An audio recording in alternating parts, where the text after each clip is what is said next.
Nagsimula ang tagpo sa isang grupo ng mga manlalakbay na hirap na dumaraan sa masukal na kagubatan habang palubog na ang araw. Papadilim na, at sila'y nasa tinatawag na trade route ng Byron Company. Habang nagpapatuloy sila sa paglalakad, isa sa kanila ang napansin, mukhang naliligaw na sila. Sa kabila ng mahabang distansyang kanilang nalakbay, wala pa rin silang kasiguruhan kung tama ba ang tinatahak nila. Hindi napigil ang maglabas ng inis ang isa sa mga kasama, reklamo niya, bakit kailangan pang maglakad sa kagubatan sa ganitong oras ng gabi? Unti-unting lumalaki ang tensyon sa hanay ng karaban. Isang kasamahan ang prangkang nagtanong sa pinuno ng grupo, si Byron, kung ito ba ang unang beses niyang dumaan sa rutang ito. Halatang nadismaya ang lalaki, at inamin niyang nagsisisi siya sa pagpirma sa kontrata at sa pagkuha ng 10 gwardya lamang. Kung alam lang daw niya na ganito kahirap ang daan, sana'y hindi na siya sumama sa paglalakbay na ito. Sinikap ni Byron na ipagtanggol ang kanyang sarili. Mariin niyang itinanggi na ito ang unang beses nila sa rutang iyon. Ipinaliwanag niyang sa paglipas ng panahon, nagbabago rin ang anyo ng lupa at bundok, kaya't posibleng nag-iba na ang daan.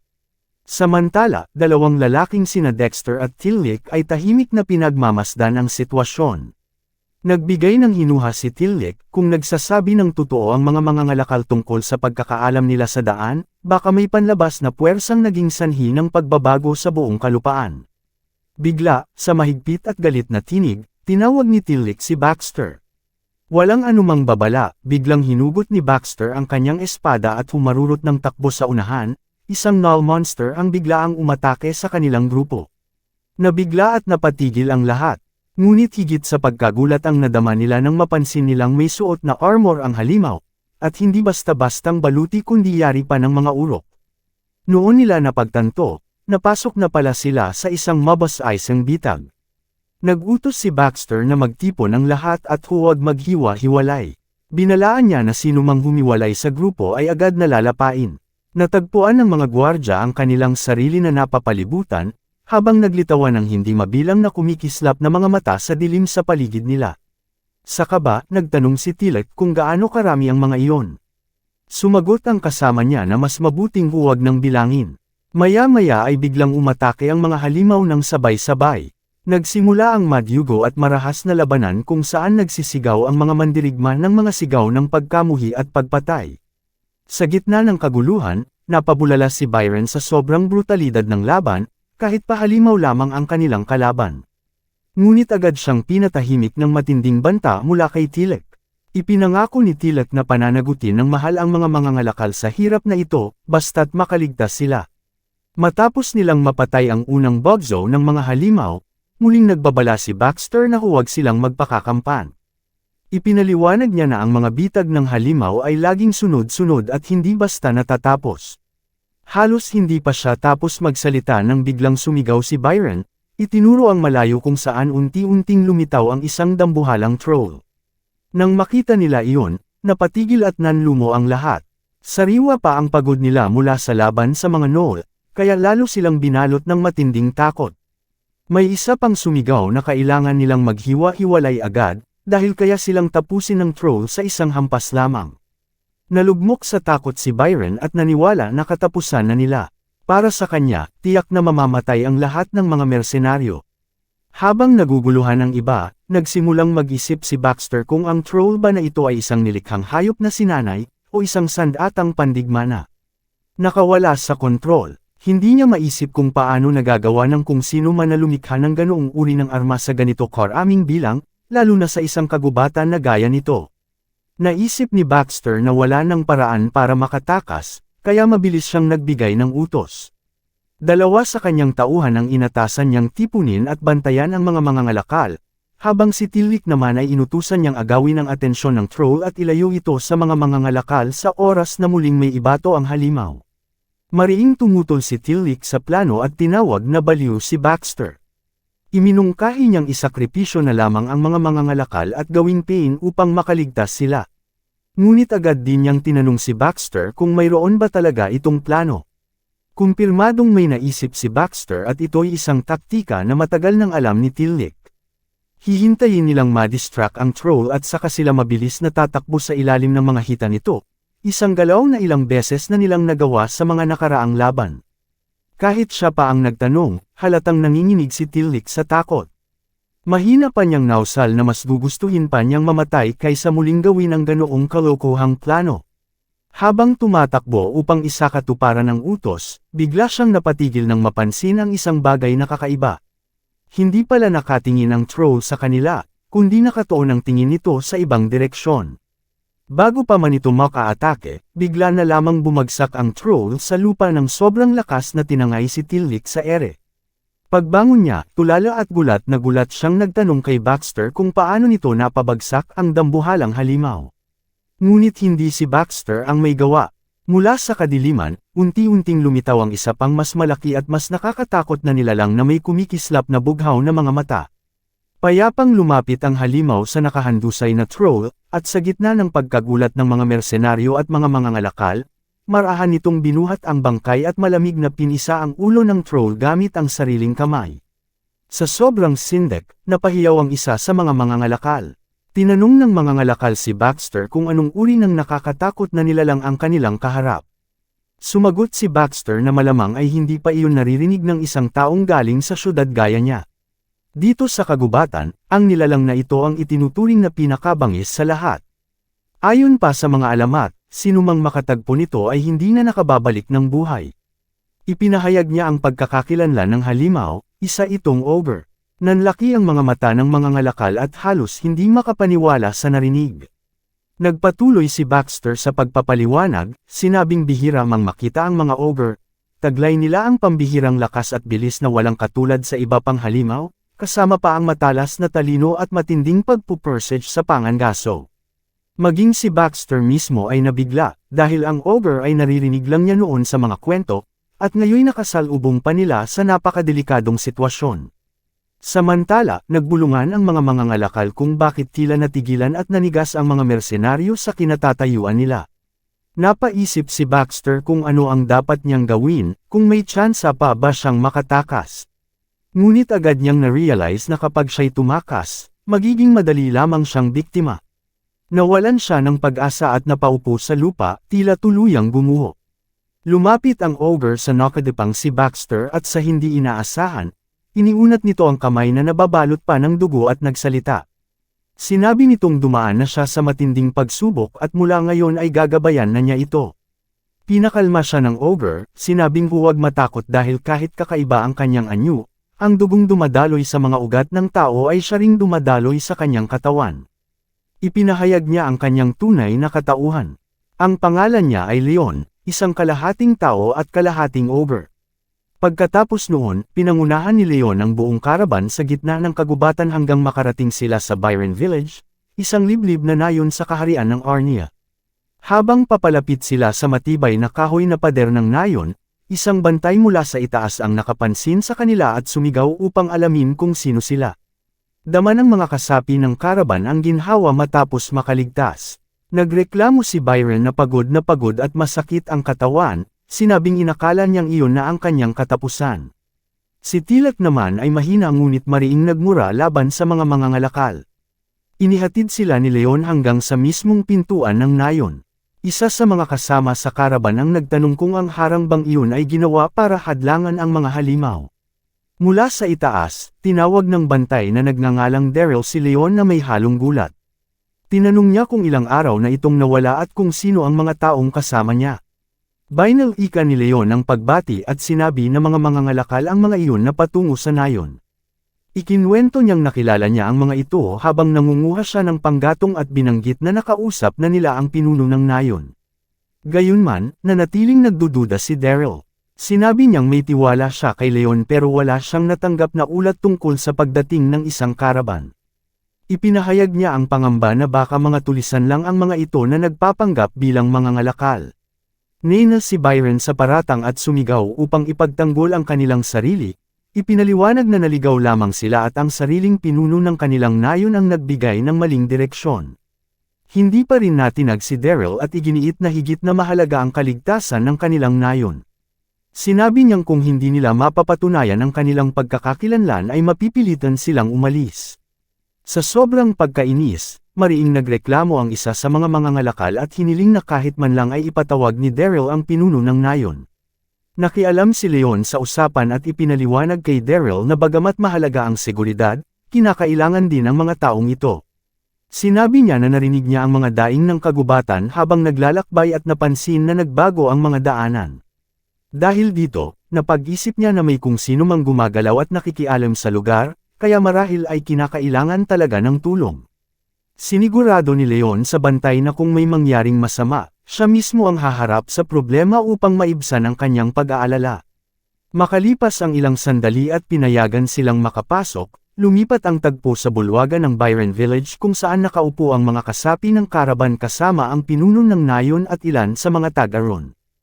Ang pinuno, isang matandang lalaki, ay humahalaklak kasama ang iba habang inuulit ang sinabi ni Leon na siya mismo ang hahawak ng lahat kung sakali. Nagkomento si Byron na tila sobra naman ang reaksyon ng pinuno, samantalang isa sa mga mangangalakal ang nagpahayag ng ginhawa at pasasalamat sa kanilang halos himalang kaligtasan at ligtas na pagdating.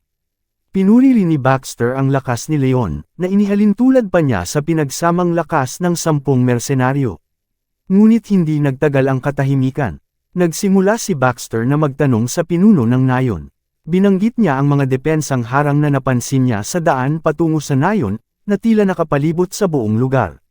Nauunawaan niyang maaaring karaniwan ang mga halimaw at urok sa ganitong kalayong lugar, ngunit para sa kanya, sobra-sobra ang mga depensa. Dahil dito, diretsahan niyang tinanong ang pinuno kung sila ba ay naghahanda para sa digmaan. Nagulat si Leon at napatitig kay Baxter, iniisip sa sarili na tila likas na sa huli ang magsalita ng mga bagay na hindi dapat sa pinakadiin at maling oras. Saglit, nabamalot ang katahimikan bago nagsalita ang pinuno. Inamin niyang ang digmaan ay tunay na isang kakilakilabot na bagay. Hinarap niya si Baxter at inisip, batay sa anyo nito, na marahil isa itong dating mersenaryo ng digmaan, posibleng galing pa sa Kincaid. Ipinaliwanag ng pinuno ang konsepto ng digmaan. Sa panahon niya, ito ay isang banal na revolusyon, isang pakikibaka para sa kalayaan laban sa mga urok na itinuring ang mga tao na parang hayop. Ngunit ayon sa kanya, ang mga digmaan ngayon ay hindi na ganoon, kundi nagiging walang saysay na pagdanak ng dugo para sa pansariling kapakinabangan na nagtatapos lamang sa pagkawasak ng magkabilang panig. Ipinahayag niya ang pag-asa na hindi makarating sa kanilang nayon ang ganitong uri ng trahedya. Hiniling niya ang kanilang pag-unawa, at sinabi na ang mga depensa ay itinayo lamang bilang isang kuta na isinilang mula sa panalangin at hangarin ng lahat para sa kapayapaan. Ngunit biglang sumabat si Tilek at tinawag na baluktot ang pangangatwiran ng pinuno. Inakusahan niya itong pinapaganda lamang ang ideya ng isang sandata ng digmaan gamit ang magagandang salita. Dagdag pa niya, tatanggapin niya sana ang paliwanag kung tungkol lamang ito sa mga harang, ngunit itinuro niya si Leon at tinawag itong halimaw. Matindi ang pagtutol ni Tilek at tinanong kung paano maisasabates ng salita ang pag-iral ng isang nilalang na kayang durugan ang isang troll gamit lamang ang sariling kamay sa isang hampas. Para sa kanya, ang ganitong antas ng kapangyarihan ay lubhang hindi likas at mapanganib. Ipinaliwanag pa niya na sensitibong paksa ang digmaan para sa Kincaid at kung nais nilang patunayan na si Leon ay hindi isang sandata, kailangan nilang magbigay ng ebidensya na ang pag-iral ng ganitong nakakatakot na kalahating lahi ay isang natatanging kaso lamang. Naramdaman ni Byron ang pang-iinsulto sa salitang nakakatakot, at sinabi ni Baxter na masyado nang mabigat ang mga salita ni Tilek. Samantala, bakas naman ang sakit sa mukha ni Leon. Sa sandaling iyon, nagsalita na si Leon para sa kanyang sarili. Sinabi niyang nauunawaan niya ang hirap ng iba sa pagtanggap sa kanya. Napagtanto rin niya na kung hindi sila makukumbansi na hindi siya banta, tiyak na ikakalat nila ang tsismis na mapanganib ang nayong ito. Ngunit idinagdag niyang sa kabutihang palad, may paraan siya para mapaniwala sila. Inalok niyang makipagkita sila sa kanyang ina. Pinangunahan ni Leon ang grupo patungo sa isang bahay sa daraanan. Nagreklamo si Tilek tungkol sa masangsang na amoy at ipinaliwanag ni Leon na ihi niya iyon na sinaboy upang hindi lumapit ang mga halimaw. Pagdating niya sa pintuan ng bahay, tinawag niya ang kanyang ina at sinabing nakabalik na siya.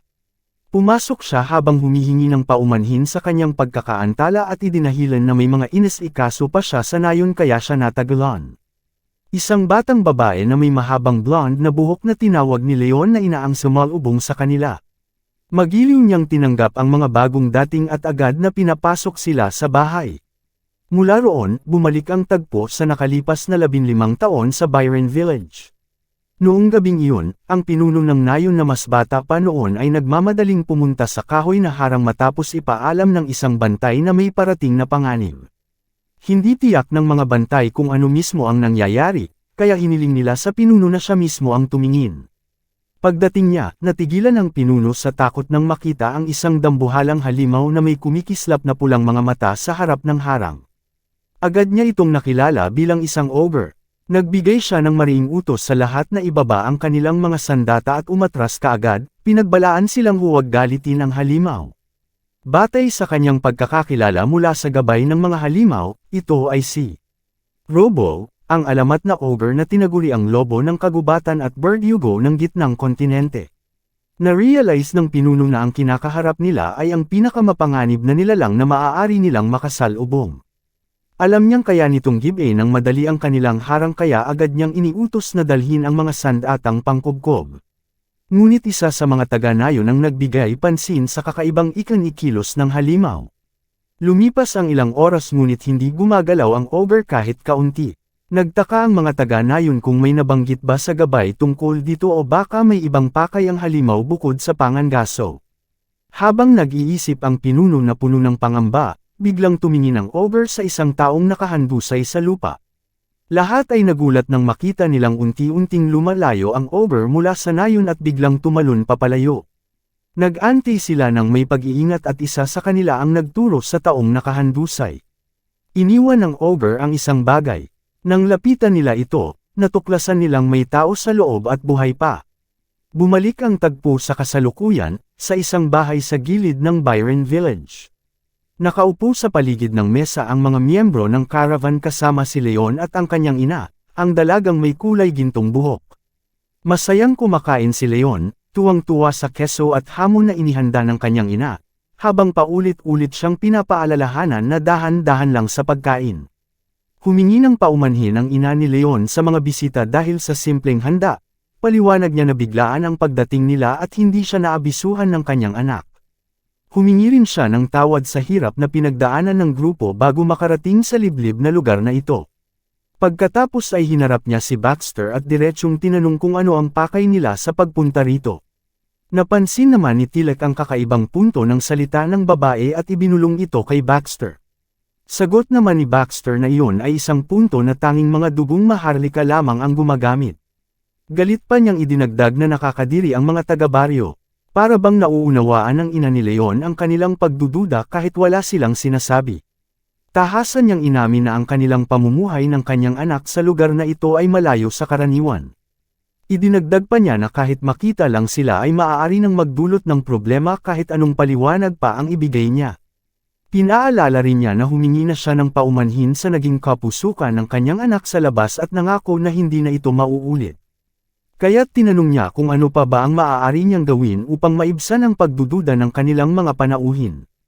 Napansin ni Baxter na parang nakikipagkasundo ang paraan ng pagsasalita ng babae lalo na nang banggitin nito na bilang isang merchant guild dapat ay mas madali silang makarating sa isang kasunduan. Ang ganitong pamamaraan ay lalo lamang nagpagalit kay Tilek na agad niyang tinanong si Baxter kung pwede bang pag-usapan pa ang ganitong sitwasyon. Itinuro niya na ang babaeng iyon na halatang dugong maharlika ay iniiwasan ang malinaw na sagot. Giit niya na bilang isang tao mula sa Kankade, nararapat lamang na malaman niya ang totoo. Sinubukan ni Baxter na pakalmayan si Tilek at ipinaalala na ang anak ng babae ang siyang nagligtas sa kanilang mga buhay at dapat na magpasalamat na lang sila at umalis. Ngunit tila determinado si Tilek na ipagpatuloy ang pagtatalo. Hindi pinansin ni Tilek ang mga salita ni Baxter at lalo pang nilakasan ang kanyang boses habang tinutulig sa ang ina ni Leon. Mariin niyang hiningi na ipaliwanag nito kung bakit ang isang babae ng ganoong katayuan ay nagtatago sa lugar na ito at kung ano ang nagtulak sa kanya na manganak ng isang mabangis na kalahating lahi. Sinubukan ng ina ni Leon na patigilan siya at sinabi na masakit ang kanyang mga salita, pero hindi siya pinakinggan ni Tilek.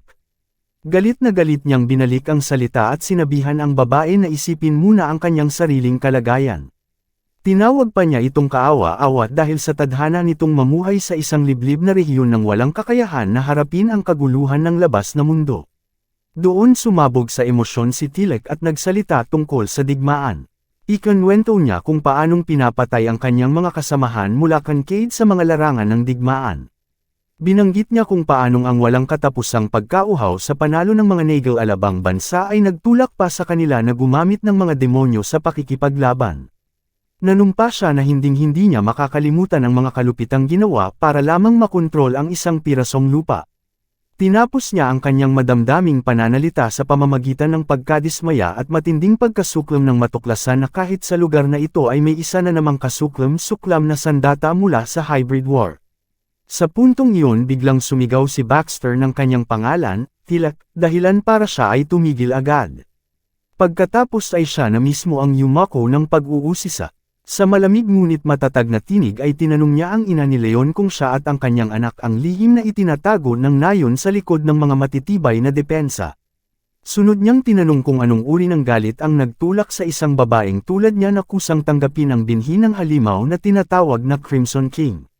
Malalim ang naging tama sa damdamin ng ina ni Leon at nakiusap siya sa kanila na hindi yun ang iniisip nila at mahirap ipaliwanag ang totoo. Sinubukan siyang ipagtanggol ni Leon at sumigaw ng ma'am ngunit malamig na inutusan siya ni Tilek na sabihin ang katotohanan. Muli na namang sumingit si Tilek na may halong pangungutya at tinanong kung hindi ito dahil sa matinding galit ay baka naman espesyal lang ang hilig niyang makihalo sa ibang lahi. Pero bago pa niya matapos ang kanyang salita biglang napasigaw ng malakas sa takot ang ina ni Leon ng No Leon. Sa sandaling iyon ay tinamaan si Tilek ng isang mabagsik at hindi nakikitang puwersa na tumilapon siya sa lupa na may dumadaloy na dugo habang hinihingal sa sakit.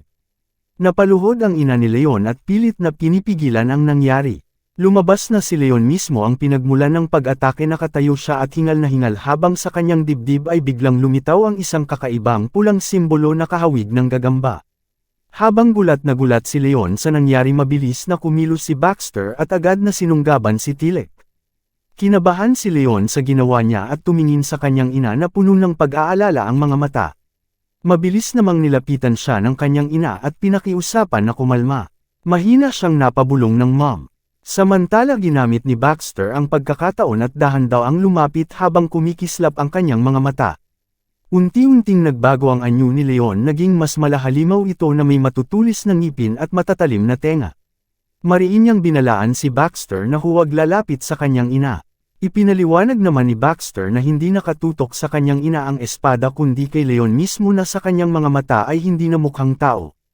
Napasigaw ang ina ni Leon ng pangalan ng kanyang anak ngunit sinigurado siya ni Baxter na iniwasan niyang masaktan ito ng husto at ang kanyang tama ay para lamang pakalmehin siya. Ngunit laking gulat ni Baxter nang mapagtanto niyang hindi man lang tumagos sa katawan ni Leon ang kanyang atake. Napagtanto ni Baxter na ang dugo ng ogre ang dahilan kaya hindi tumatalab ang mabababaw na atake at kailangan ng higit pa roon. Samantala napansin niya na nakatitig si Leon sa kanyang ina at naisip niyang baka ito na ang susunod na tatargetin.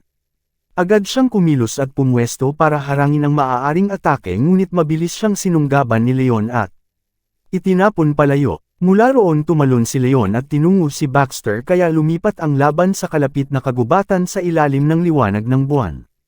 Hirap si Baxter sa tindi ng lakas ni Leon ngunit napansin niya ang likas nitong katalinuhan dahil kahit galit na galit ay pinili nitong lumaban sa maluwang na lugar na mas bagay sa laki ng kanyang katawan.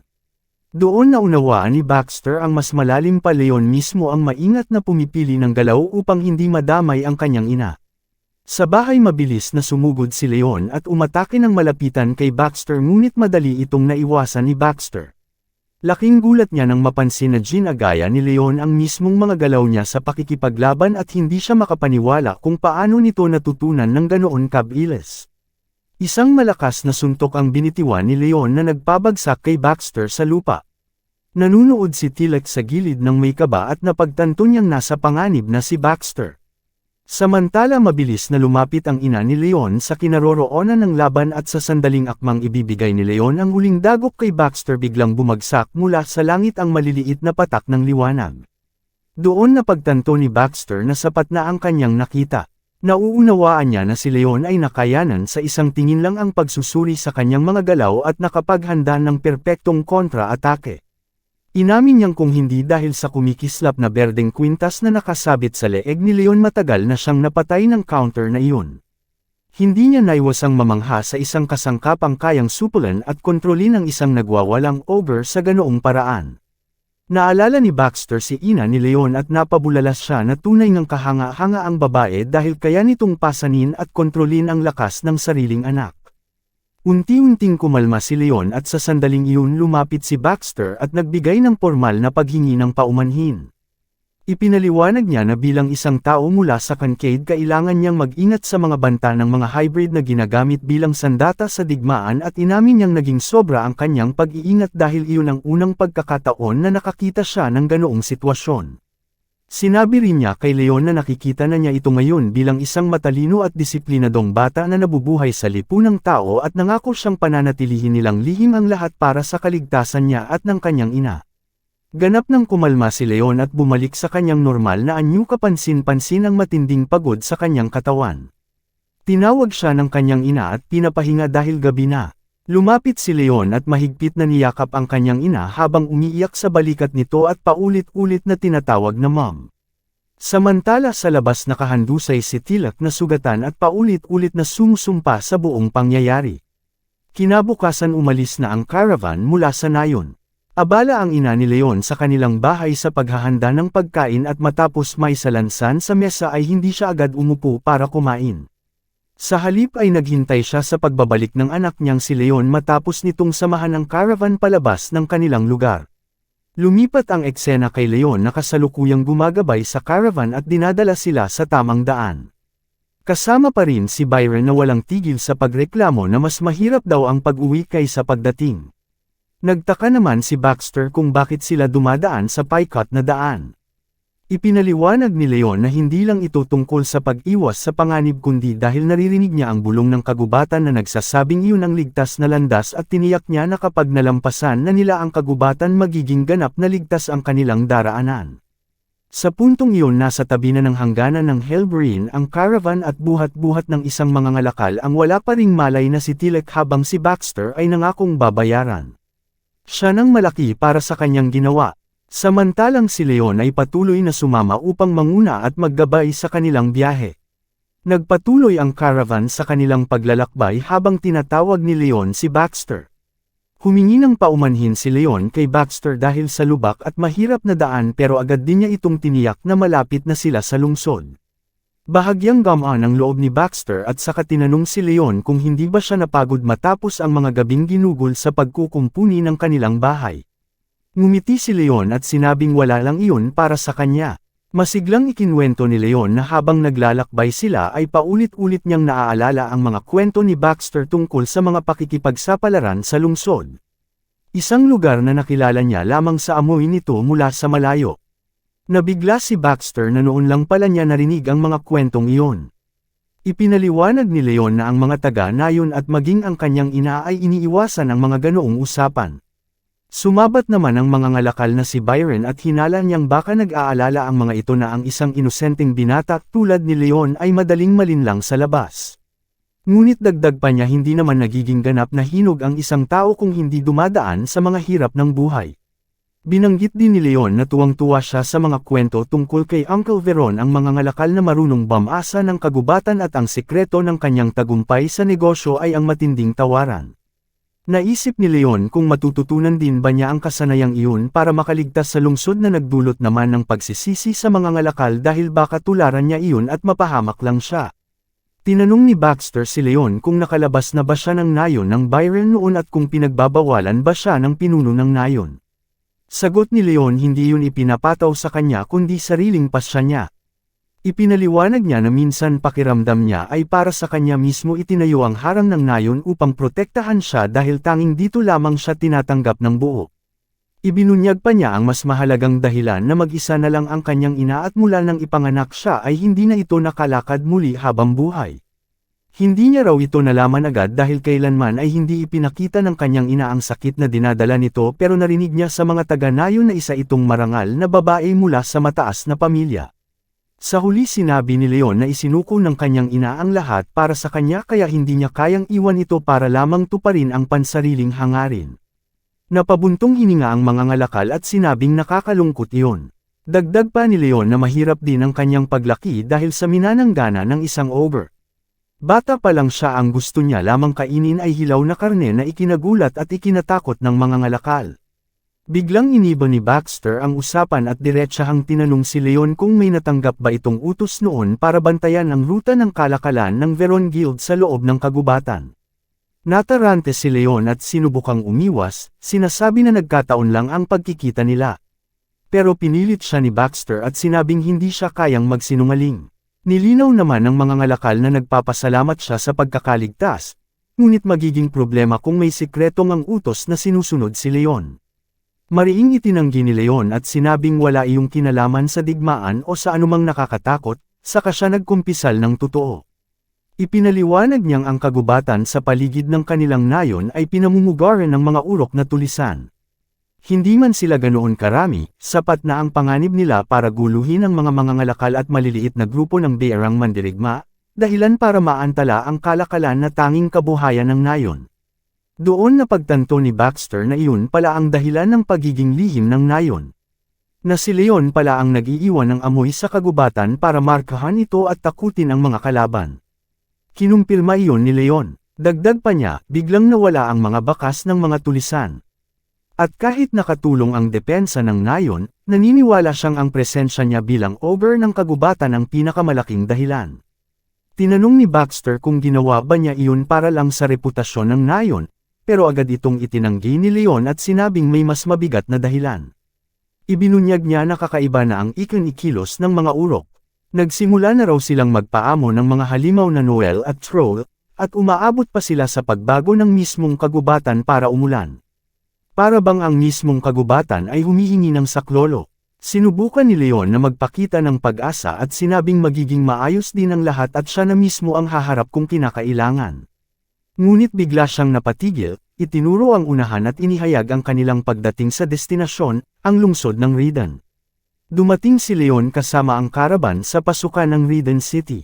Dito nagpaalam sa kanya si Baxter at taos pusong nagpasalamat sa paghatid. Inilarawan pa niya ang kanilang ugnayan bilang mahalaga, kahit ito ay sa isang nilalang na galing sa ibang lahi. Ipinahayag ng mga ngalakal ang pag-asa na balang araw ay matupad din ang hangarin ni Leon na makalabas at makapaglakbay sa labas ng kanilang nayon. Mahina lang na natawa si Leon bilang tugon, ngunit hinimok pa siya ng mga ngalakal na baka mas madali pa iyon kaysa inaakala niya. Iminungkahi nitong sumama siya sa isang naglalakbay na tropa, ang noon circus troupe, na tumatanggap ng iba't ibang lahi bilang miyembro kapalit ng pagkakataong makalibot sa mundo at kumita ng pera. Nagulat si Baxter sa nalalaman ng mga ngalakal tungkol sa ganoong bagay, at kunway nagalit pa ito bilang sagot. Kumaway si Leon ng pamamaalam habang pumapasok ang karaban sa lungsod. Ngunit pagkakaalis ng mga ito, biglang nagbago ang kanyang mukha, naging seryoso at balisa. Lumingon siya pabalik sa kagubatan, umaasang walang nangyaring masama sa nayon habang wala siya, saka agad na naglakad ng mabilis pabalik. Lumipat ang tanawin 8 taon ang nakalipas, kung saan may kausap si Leon na 5 taong gulang pa lamang noon. Si Veron ay nagbiro, sinasabing ang laki na ng itinangkad ni Leon at napakalaki na para sa kanyang edad. Sa tabi nila, abala ang ina ni Leon sa paghahanda ng karne. Biglang naging malungkot ang tono ng lalaki at sinabi kay Leon na ang makita siya ay nagpapaalala ng kanyang sariling kabataan, ang panahong nawala sa kanya ang pamilya, tahanan, at lahat ng bagay dahil sa Panginoon at sa mga kabalyero, kaya napilitan siyang tumakas sa mapanganib na kagubatan sa edad na 10. Dagdag pa niya, naniniwala siyang ang nayon ng Byron lamang ang tanging lugar na makakatanggap kay Leon at sa kanyang ina dahil lahat ng naninirahan doon ay dumaan din sa parehong sakit at paghihirap. Muli tayong bumalik sa kasalukuyan, kung saan mabilis na tumatakbo si Leon pabalik ng nayon. Bigla siyang napatigil nang mapansin ang usok na nanggagaling sa direksyon ng kanilang lugar. Kinabahan siya at dali-daling tumakbo ng buong bilis, tinatawag ang kanyang ina. Lalong lumala ang kanyang pagkalito dahil wala man lang bakas ng mga halimaw sa paligid. Habang papalapit, nakita niya na naglalagablab ang harang ng nayon. Saglit siyang nakaramdam ng ginhawa dahil hindi pa naaabot ng apoy ang kanilang tahanan. Ngunit nang makapasok siya sa nagliliyab na kagubatan, napagtanto niyang kakaiba ang amoy ng apoy, hindi ito natural. May nagsadyang magpasimula ng apoy at nagsunog ng insenso upang sadyang takpan ang amoy ng nayon. Nag-isip si Leon kung sino ang may kagagawa ng lahat ng ito at ano ang dahilan sa likod ng kanilang ginawa. Napagtanto niyang kailangan niyang makabalik. Agad, sa kanyang paglalakbay, nadaanan niya si Ginoong Nielsen, ang lalaking nakausap niya sa kanyang alaala, sugatan ng malubha at tinamaan ng mga palaso. Hirap na hirap si Nielsen na banggitin ang pangalan ni Leon habang sinusubukan naman ni Leon na tulungan siya at buhatin pabalik sa nayon para magamot. Ngunit pinigilan siya ni Nielsen, batid na malapit na ang kanyang oras. Sa huling sandali, nagbigay siya ng babala kay Leon. Habang hinihingal at malapit ng malagot ang hininga, sinabi niya na pagbalik ni Leon sa nayon, anuman ang makita niya roon, kailangan niyang manatiling kalmado at panatilihin ang kanyang isipan. Pagkatapos ng pagkamatay ni Nielsen, nagpatuloy si Leon sa kanyang paglalakad, pasa ng lungkot ngunit buo ang kanyang loob. Paulit-ulit niyang inaalala ang huling mga salita ni Nielsen hanggang sa makarating siya sa tarangkahan ng nayon. Doon ay bumungad sa kanya ang isang nakakatakot na tanawin. Nakapwesto sa mga pader ang mga sundalo, pinapana ang mga halimaw sa ibaba. Gulat na gulat si Leon nang matuklasan niyang hindi basta nagwawalang mga halimaw ang umatake kundi isang organisadong hukbo ng mga halimaw na nakaposisyon sa ibaba ng harang at pinapana ang mga taga-nayon. Sa ibabaw ng pader, si Commander Kane ay nagbibigay ng utos sa lahat na maghanda. Mahigpit niyang ipinagbili na unahin ang mga troll na may dalang hagdan, dahil nagsimula na silang umakyat sa pader. Nagtataka si Kane kung paano ang inakala niyang ilang urok bandit lang ay biglang naging isang organisadong hukbo. Sigurado siyang may nasa likod ng sistematikong pag-ataking ito. Bigla na lang may sumigaw ng kanyang pangalan, tinuturo ang isang bagay sa di kalayuan na labis nilang ikinatakot. Sa likod ng hukbo ay lumitaw ang isang napakalaking nilalang na may nakakakilabot na pulang kumikislap na mga mata, nakasakay sa dambuhalang halimaw na kahawig ng lobo, isang warg. Nang inig ang puso ng mga tagapagtanggol sa kanilang nakita at nagtataka sila kung gaano kalaki at kung sino talaga ang mga mananalakay. Hindi pa sila kailanman nakakita ng sinumang kayang magpaamo ng isang warg. Si Hain ang unang nakilala ang pinuno, isang urok mula sa mga wastelands, ang uri na tanging nakikita lamang sa mga labanan sa Trivenia, at ikinagulat niyang makita ito roon. Biglang may pamana at tumama sa isa sa mga tagapagtanggol na agad na napasigaw sa sakit. Kinausap ni Kane ang kanyang mga tauhan, kinumpirma na hindi ito basta simpleng pag-atake ng mga urok. May mensahe na nakasama sa palaso. Habang inuutusan ni Kane ang mga kasama na pigilan ang pagdurugo ng sugatan, nag-utos naman ang pinunong urok na agad ipadala ang isang bagay.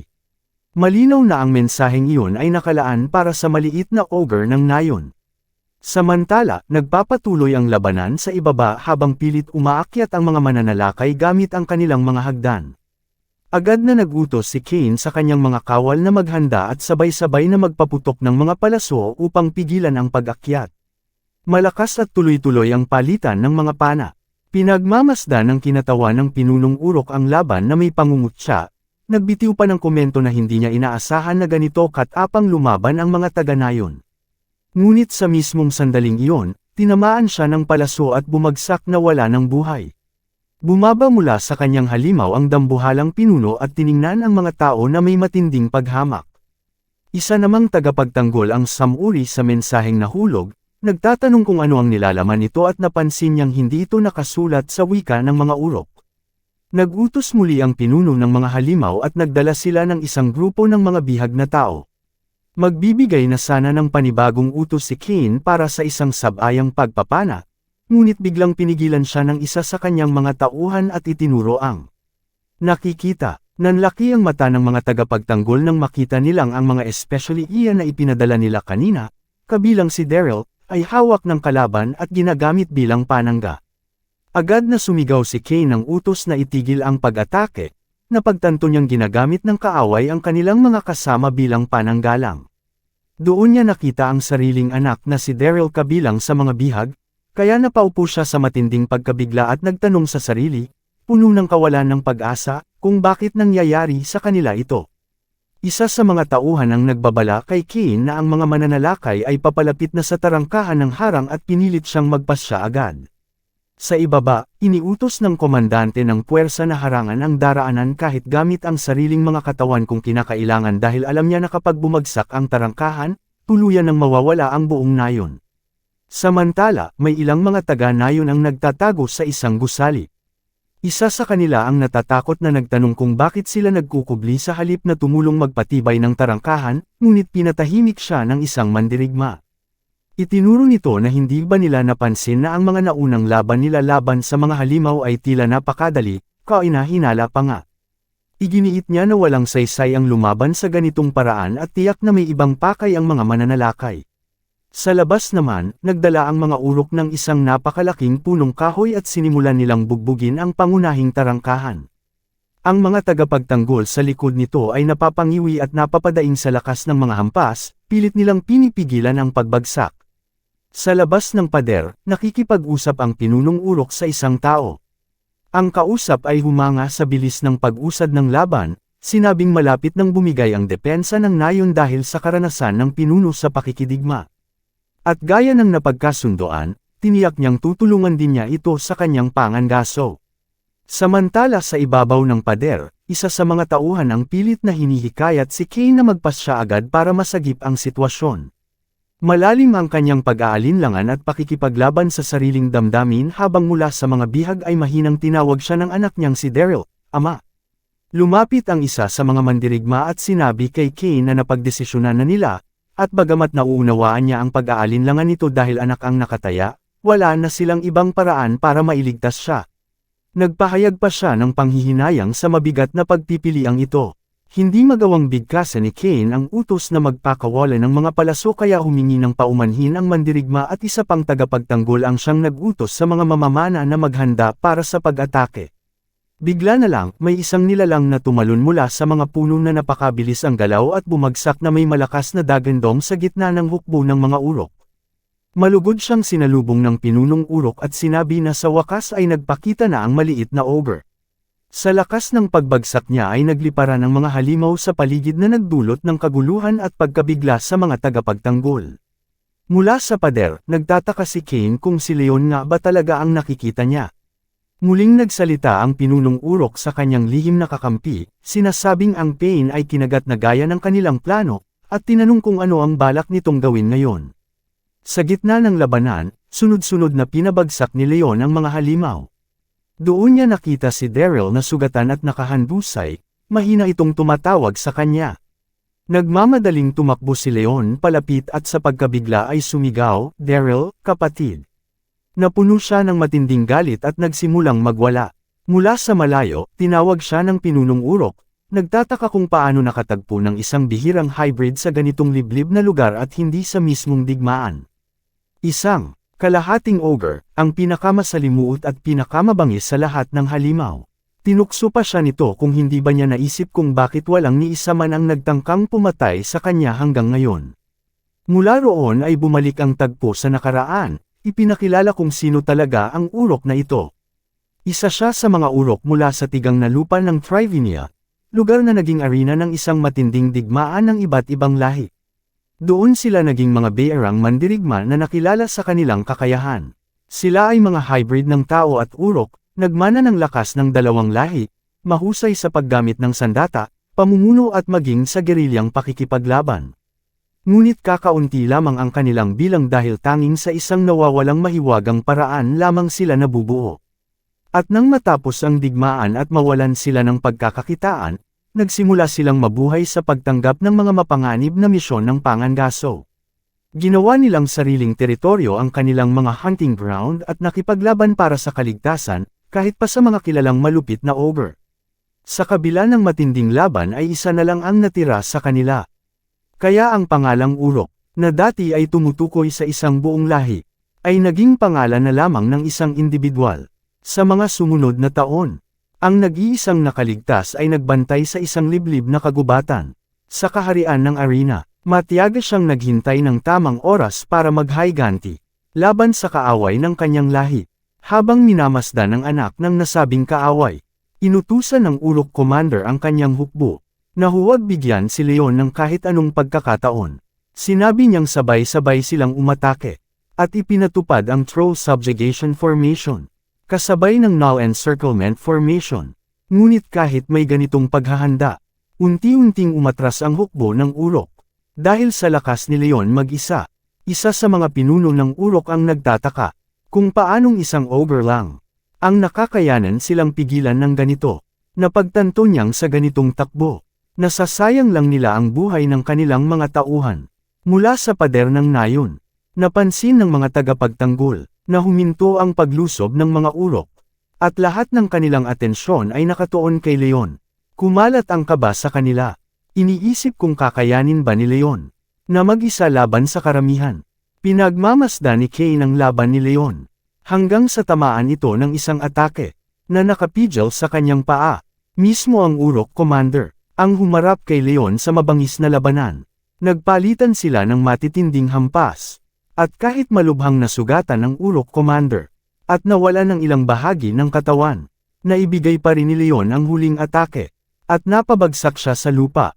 Habang hinihingal, nadama ng sugatang Urok Commander, nasulit ang pagkawala ng kanyang mga paa at kamay. Idinagdag niyang dumating na ang oras.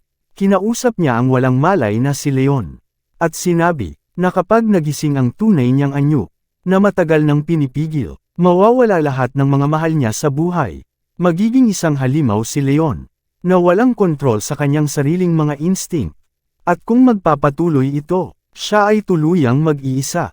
Matapos bigkasan ang kanyang huling salita, bumagsak ang Urok Commander sa kanyang mga sugat, at nagsimulang magbago ang katawan ni Leon sa isang mas mabangis na anyo. Nang makita ng mga natitirang Urok sundalo ang pagbagsak ng kanilang pinuno, agad silang nag-utos ng pag-atres, at nagtago na lamang. Alam nilang hindi na sila mananalo, matapos isakripisyo ng kanilang pinuno ang kanyang buhay. Pagkatapos ng labanan, bumaba sina Cain at ang kanyang mga tauhan mula sa pader, upang suriin ang nangyari. Natagpuan nilang walang malay si Leon, ngunit buhay pa. Ikinagulat ito ni Cain. Isa sa kanyang mga tauhan ang nagsabi, na siya mismo ang nakakita, kung paano tinanggap ni Leon ang napakaraming atake. At sa maikling oras na ginugol nila sa pagbaba, nakabawi agad si Leon, na para bang hindi siya isang karaniwang ogre. Naisip ni Cain kung kakayanin pa bang bumangon ni Leon lalo na at ang mga sandata ng Urok ay may halong lason na kayang pumutamba ng isang troll. Alam niyang marami silang tanong na dapat itanong kay Leon pero naputol ito nang marinig nila ang tinig ng commander ng halimaw. Tinanong nito kung bakit pa nila pinipilit gisingin ang halimaw kung pwede naman nilang tanungin ang baldado na nakahandusay sa lupa. Laking gulat nila nang makita nilang buhay pa pala ang Urok Commander. Isa sa kanila ang Senisi ang kasama dahil hindi raw nito sinigurado ang pagkamatay ng halimaw. Ngunit pinakalma sila ng Urok Commander at sinabing huwag silang mag-alala dahil ramdam na niyang papalapit na ang kanyang kamatayan dahil sa labis na pagdurugo. Dagdag pa niya, ang pagtatanong sa isang taong wala ng kapit sa buhay ang pinakamadaling uri ng interogasyon. May isa sa mga tauhan ang nagbabala kay Cain na huwag magpadala sa mga salita nito. Pagkatapos ay sinimulan ni Cain ang pagtatanong. Sinabi niya na ang Urok ang siyang nagtipon ng lahat ng mga bandido. Ipinakita rin niya ang sulat na ipinadala nito at ipinunto na hindi iyon nakasulat sa wika ng mga Urok. Ibig sabihin para iyon sa isang taong marunong magbasa noon at tiyak na si Leon ang tinutukoy. Nagpatuloy si Cain, ipinaliwanag niyang si Leon ay hindi kailanman umalis sa kagubatang iyon sa buong buhay niya kaya imposible para sa kanya na makapunta sa wasteland at magkaroon ng alitan sa kanila. Kaya direkta niyang tinanong ang Urok Commander tungkol sa relasyon nito kay Leon at kung bakit siya mismo ang pinupuntirya. Tumawa ang Urok Commander at sinabing nakikita na niya kung paano tretuhin ng mga tao ang ogre mula ngayon. At dahil maaga niyang nakamit ang kanyang paghihiganti, sasagutin na niya ang mga tanong nila ng walang alinlangan. Doon niya sinimulang ibunyag ang katotohanan, na ang paniniwala nilang matagumpay nilang naitago at naprotektahan ang kalahating ogre ay isang malaking pagkakamali. Ipinaliwanag ng Urok na habang nagkukubli sila sa likod ng napakalaking pader, nagsimulang muling lumitaw ang kinatatakutang butcher ng Central Continent, na walang iba kundi ang ama ni Leon. May mga ebidensya ring natuklasan na may isang asul na dragon ang nasa likod ng lahat ng ito. Ang balitang iyon ay nagdulot ng matinding pagkabigla noon. Nagpatuloy ang urok at sinabing tiyak na alam nila ang likas na ugali ng mga ogre. Kapag ganap na silang lumaki, lalaban sila hanggang kamatayan at kailanman ay hindi susuko. Ngunit ang alamat na halimaw na iyon na kabilang sa ibang uri ay piniling sumuko. Doon nagsimula ang kanyang pagkahumaling. Naisip niya kung anong dahilan ang maaaring magpaamo sa isang nilalang na ganoong kalakas. Ibinunyag niya na napagtanto niyang lahat ng ito ay nagsimula dahil sa isang babaeng tao, bagay na ikinagulat ni Kane na agad niyang tinanong kung paano niya nalaman. Sinagot siya ng urok na naamoy niya ang dugo kay Leon, parehong amoy ng dugo ng butcher na nakatatak na sa kanyang alaala. Pagkatapos ay inilantad niya ang kanyang tunay na plano. Ipinagbawal niya sa lahat na sakta ng hybrid. Upang matiyak ito, tinipon niya ang mga urok at inilagay sila sa kagubatan para pahirapan ito, at gumawa pa sila ng perpektong labirinto upang walang estrangherong makapasok. Ang pader na kanilang pinaniniwalaang proteksyon ay nagsilbi ng layunin, ngunit walang silbi yun kung hindi naman talaga pagmamay-ari ng urok ang kagubatan mula pa sa simula. Tinapos niya sa mapanuyang salita, na sa huli wala silang natuklasan at ang tanging nagawa lang nila ay itago ang kalahating hybrid hanggang sa lumaki itong maging halimaw na si Leon. Sa huling saglit ng kanyang pagninilay, nagtanong siya kung tunay nga ba niyang hinanggad ang paghihiganti para sa kanyang lahi o kung gusto lang niyang gawing katulad niya si Leon, isang itinakwil. Pagkasabi nito, tuluyan na siyang binawian ng buhay. Samantala, nagtipon ang mga nakatatanda ng nayon at nagsimulang mag-usap. Isa sa kanila ang nagsabi na kahit pinalaki ng maayos ni Leon ang kanyang ina, hindi nito makokontrol ang tunay na kalikasan ng kanyang anak. Tinanong niya kung magagawa pa ba nilang pigilan si Leon sakaling tuluyan na itong maging katulad ng isang ogre. Isa pa ang nagbanggit na kahit ang disiplinadong hukbo ng urok ay wala ngang nagawa laban sa kanya mag-isa. Kaya kahit sila ay nakaligtas dahil kay Leon, kung sakaling bumaliktad ito laban sa kanila, buong nayon ang malalagay sa panganib. Sumigaw ang pinuno ng nayon at inutusan silang tigilan na ang usapan. Ngunit si Kane na nagluluksa pa rin sa pagkawala ni Daryl ay iginiit na hindi siya pwedeng mabigang protektahan pati ang buong nayon. Hiningi niya sa pinuno na gumawa ng ibang hakbang kung hindi nito kayang alisin si Leon. Binalaan pa niya na darating ang mga dragon hunter sa nayon para hanapin ito. Sinubukan ng pinuno na pakalmayan si Kane. Inamin niyang nakakalungkot ang nangyari kay Daryl ngunit pinaalala niya na si Leon ay 13 taong gulang lang at ang nangyari ay hindi kagustuhan ng bata. Tinanong niya si Kane bilang nakatatanda ng nayon kung hindi ba nito alam ang dapat nilang unahin. Nagalit si Kane at sinabing ang ibig niyang sabihin ay kailangan nilang kumilos bago pa mahuli ang lahat. Pinutol siya ng pinuno at inutusan na tumigil, binalaan siyang baka marinig sila ng bata. Sa oras na iyon, gising na pala si Leon at narinig ang lahat. Tahimik niyang naitanong sa sarili kung ang mga nakatatanda ay nagsisimula ng mag-away dahil sa kanyang pagkawala sa sarili. Nagtanong siya kung bakit niya nagawa iyon, at kung ganoon din ba ang kanyang ama noon. Kinamuhian niya ito, kinamuhian niya ang ideya na iyon ang tingin ng iba sa kanya. Nagulat ang mga nakatatanda nang malaman nilang gising na si Leon. Habang naglalakad silang magkasama, pinakalma siya ng pinuno ng nayon at sinabing wala siyang dapat ipag-alala at gagaling din siya. Sinabi nitong halos ayos na siya ngunit medyo nahuli lang sila sa pagsabi sa kanyang ina, si Leonia. Umaasa siyang mauunawaan nito ang sitwasyon dahil sa mga pangyayari. Pagkatapos ay tiniyak ng pinuno na anuman ang sabihin ng iba, si Leon pa rin ang nagligtas sa nayon at lubos siyang nagpapasalamat at ipinagmamalaki siya. Tahimik na tumugon si Leon. Binigyan siya ng pinuno ng mga halamang gamot na panlunas at inutusan siyang inumin ito kasabay ng bawat pagkain. Pagbalik niya, nagpasalamat si Leon at sinabi niyang ipapaalam niya ito sa kanyang ina. Sinabi ni Leon na kailangan na niyang umalis dahil hinihintay na siya ng kanyang ina.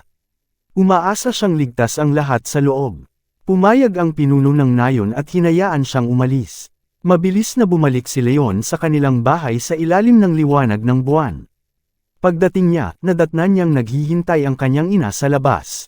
Bumaba siya at tinawag ito, saka agad na lumapit, binabalaan ang kanyang ina na delikado ang manatiling malapit sa bakod lalo na sa gabing iyon. Pinatigil siya ng kanyang ina at pinakalma, sinabing ayos lang siya at walang nangyaring gulo doon. Ngunit idinugtong niyang hindi iyon ang tunay na problema ngayon. Sinabi niyang narinig niyang sumali si Leon sa kaguluhan sa nayon kahit pinagbilinan na niya itong huwag. Nabanggit din ng kanyang ina na sinabi sa kanya na namatay si Nielsen sa labas ng bakod at tinanong siya kung iyon ba ang dahilan kung bakit siya nawalan ng kontrol. Naalala ni Leon ang mabubuting salita ni Nielsen noong siya'y bata pa at kung paanong sinabi nitong sana ay nagkaroon siya ng anak na gaya niya. Humingi ng tawad si Leon sa kanyang ina dahil pinag-alala niya ito at inamin niyang hindi niya kayang makita si Nielsen na mamatay sa ganoong paraan. Ipinaliwanag niyang espesyal na tao ito para sa kanya. Naalala rin niya ang huling paalala ni Nielsen na huwag kailanman mawala sa sarili. Naisip ni Leon kung natakot ba si Nielsen sa mga bagay na maaari niyang kaharipan o sa mga katotohanang maaari niyang madiskubre. Pagkatapos ay tiningnan niya ang kanyang ina at diretsyong nagtanong kung ang bangis na ipinakita niya ay namana ba niya sa kanyang ama. Pinatigil siya ng kanyang ina at nakita sa mukha nito ang sakit. Humingi ito ng tawad at sinabing hindi niya kayang sagutin ang tanong. Napatili si Leon at tinawag siya habang papalayo, ngunit patuloy lang ito sa paghingi ng paumanhin hanggang sa mahawakan siya ni Leon at niyakap ng mahigpit. Samantala, sa kaharian ng Schwerin, sa lupain ng Baron Fels, galit na nakikipag-usap ang Baron sa isa sa kanyang mga kabalyero. Nagrereklamo si Herman tungkol sa balita na nalibag ang bawal sa paghahagilap ng dragon.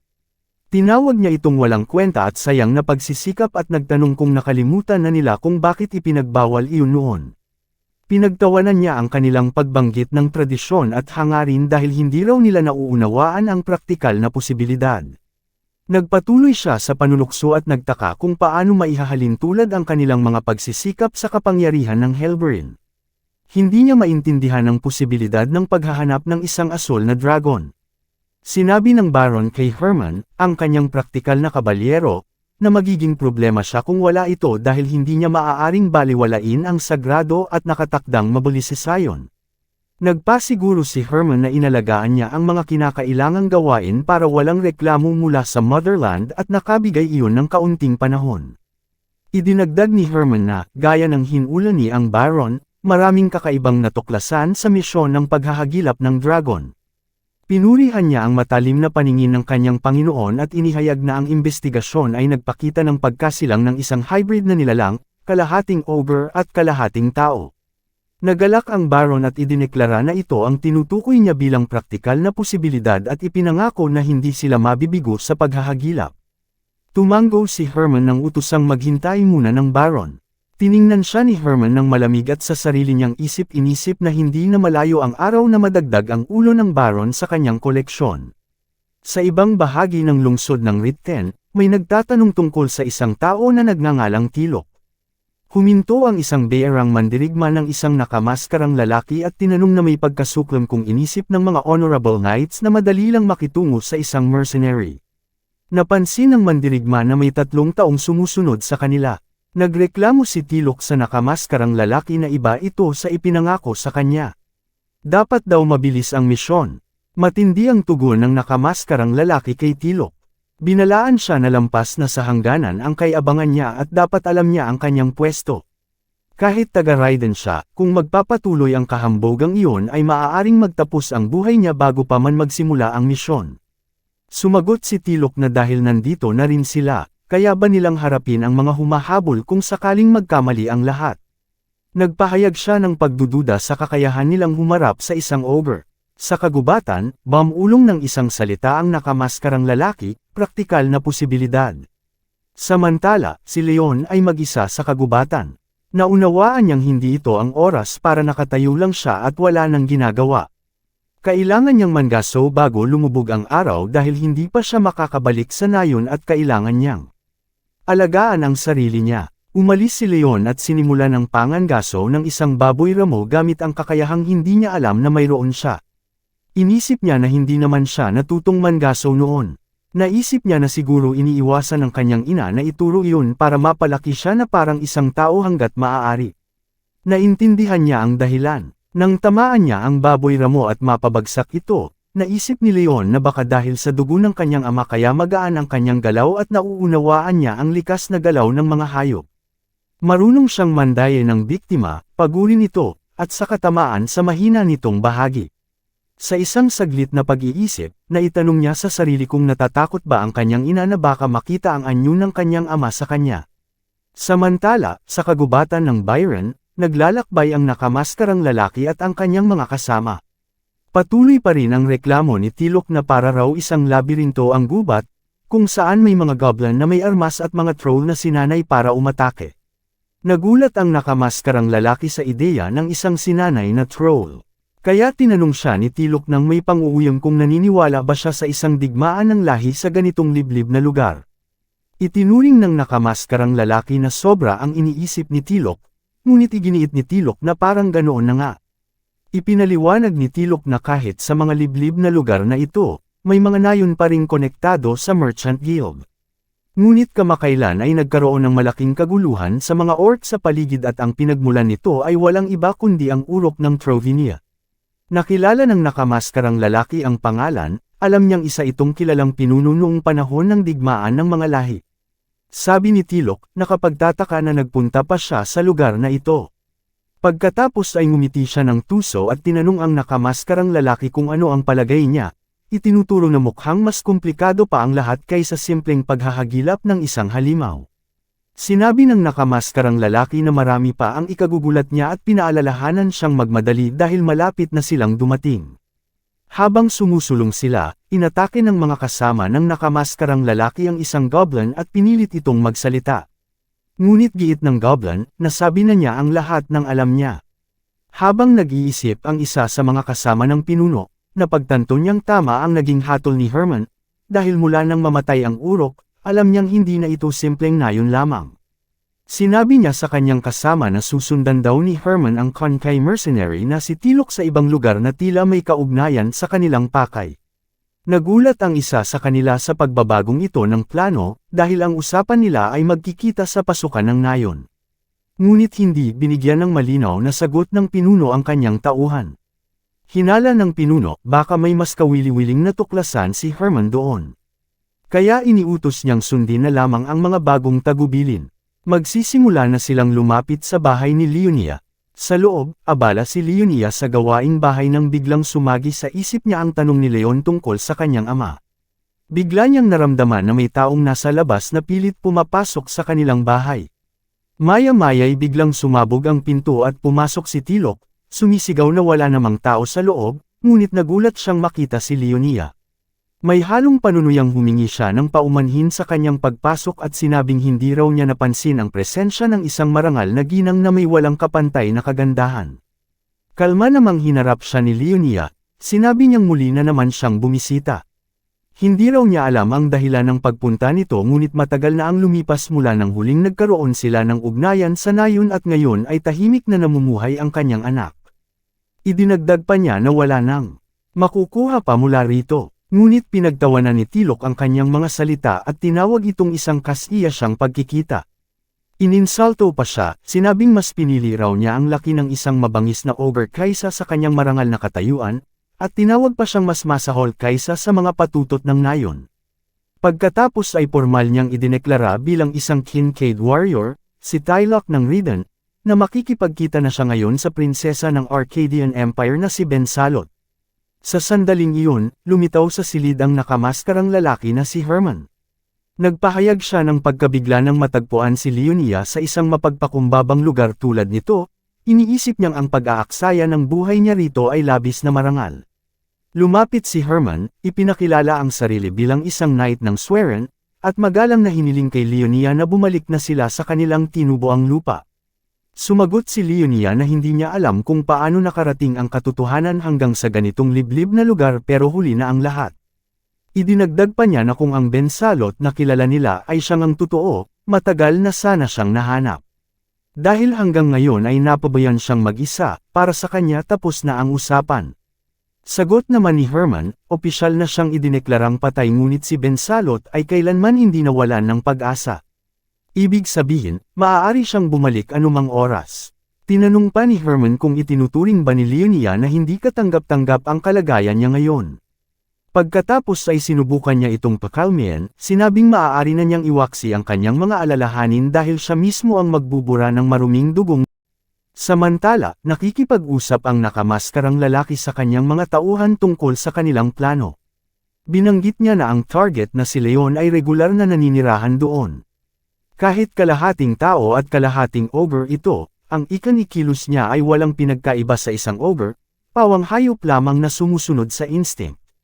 Nabanggit din niya na narinig niyang kayang makipag-usap ni Leon, pero sa huli, ogre pa rin ang isang ogre. Ipinahayag pa niyang nakahinga siya ng maluwag dahil natakot siyang baka masyadong maging tao ang bata. Ngunit sa edad nitong 13, hindi pa siya ganoon kalalim ang kaalaman.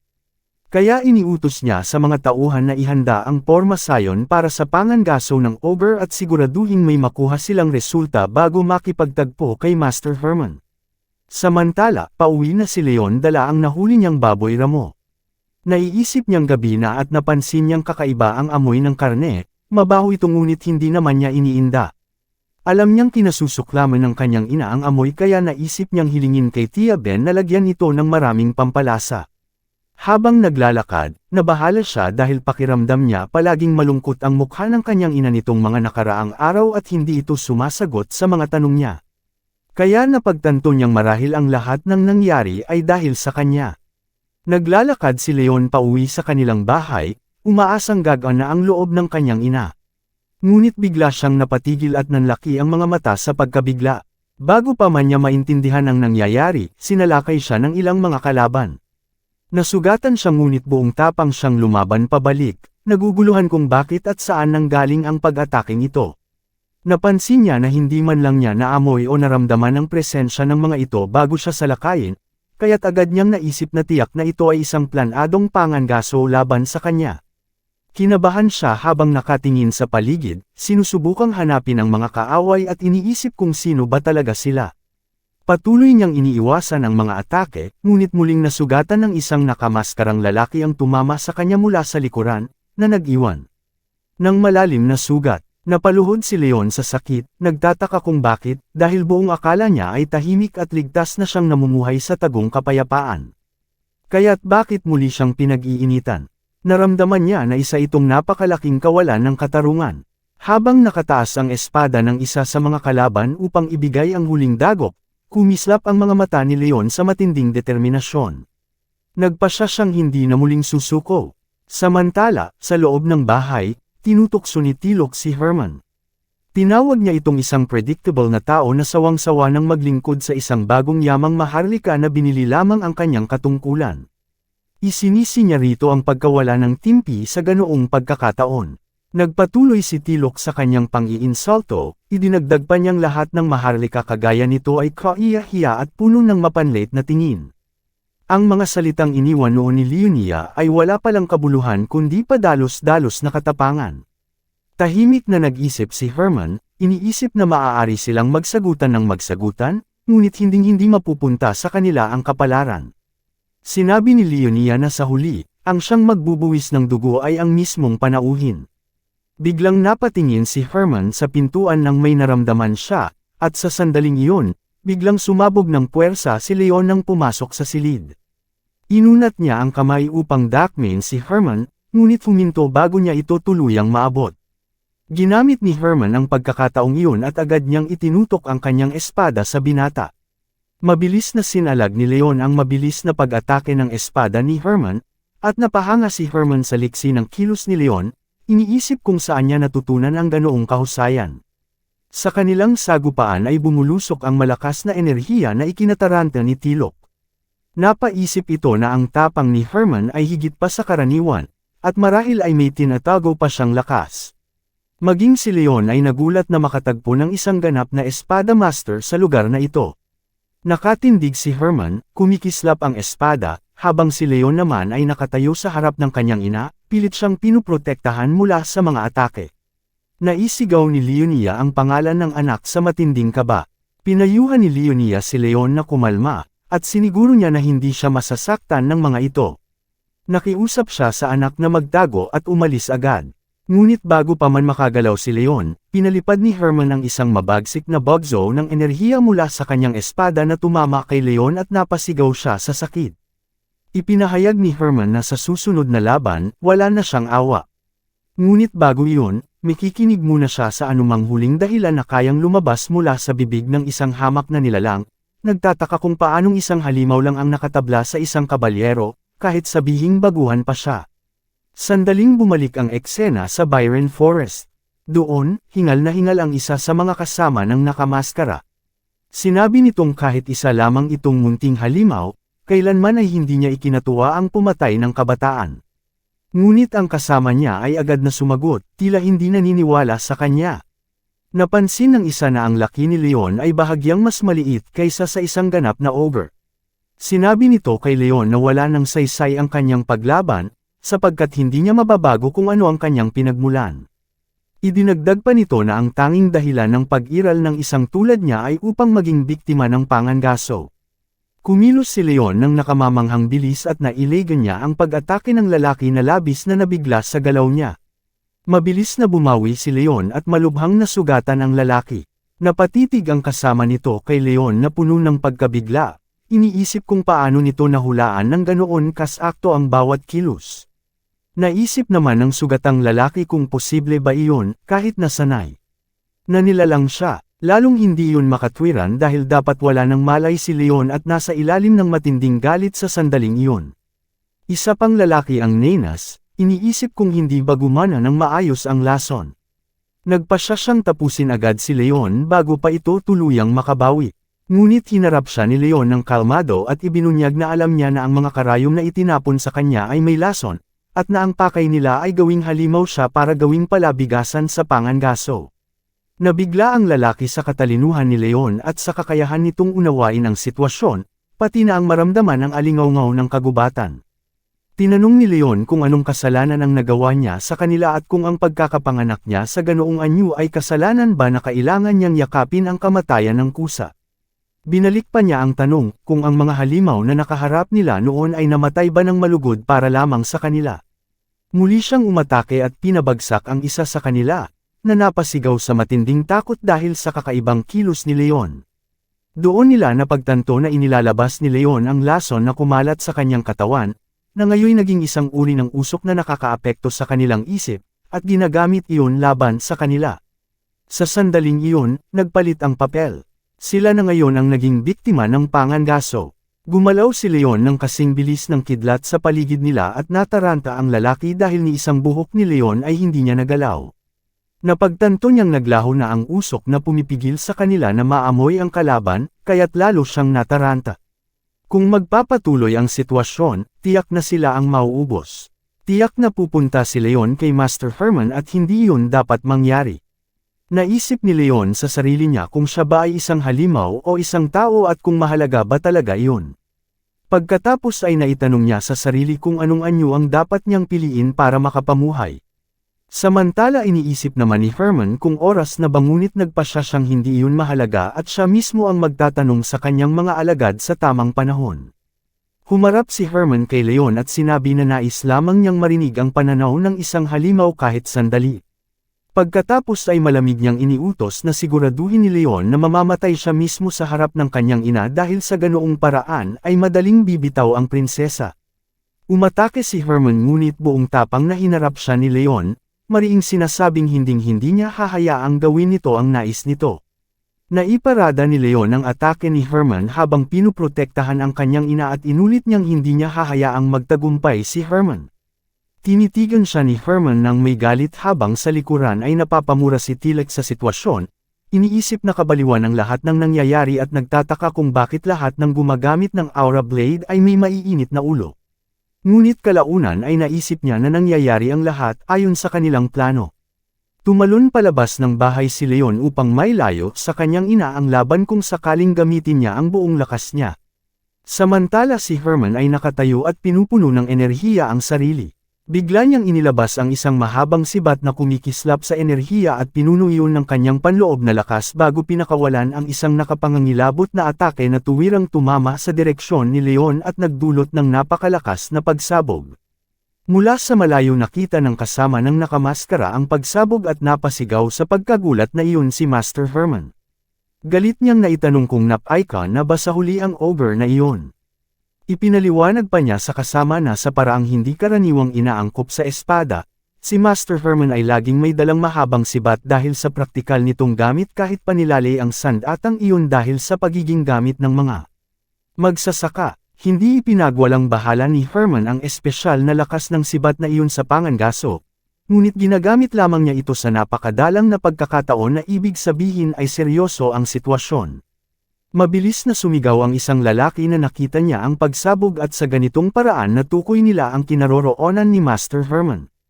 Inutusan niya ang kanyang kasama na gumalaw sa pinakamabilis na kaya nito ngunit nagbabala ang isa na kapag sila ay kumilos ng mabilis baka maakit nila ang pansin ng mga halimaw sa gabi na tiyak na maglalagay sa kanila sa matinding panganib.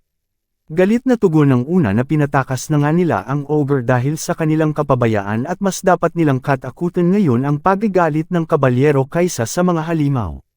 Wala nang oras para magdalawang isip kaya't mabilis silang nagmadali papunta sa lugar kung saan pinakawalan ang sibat.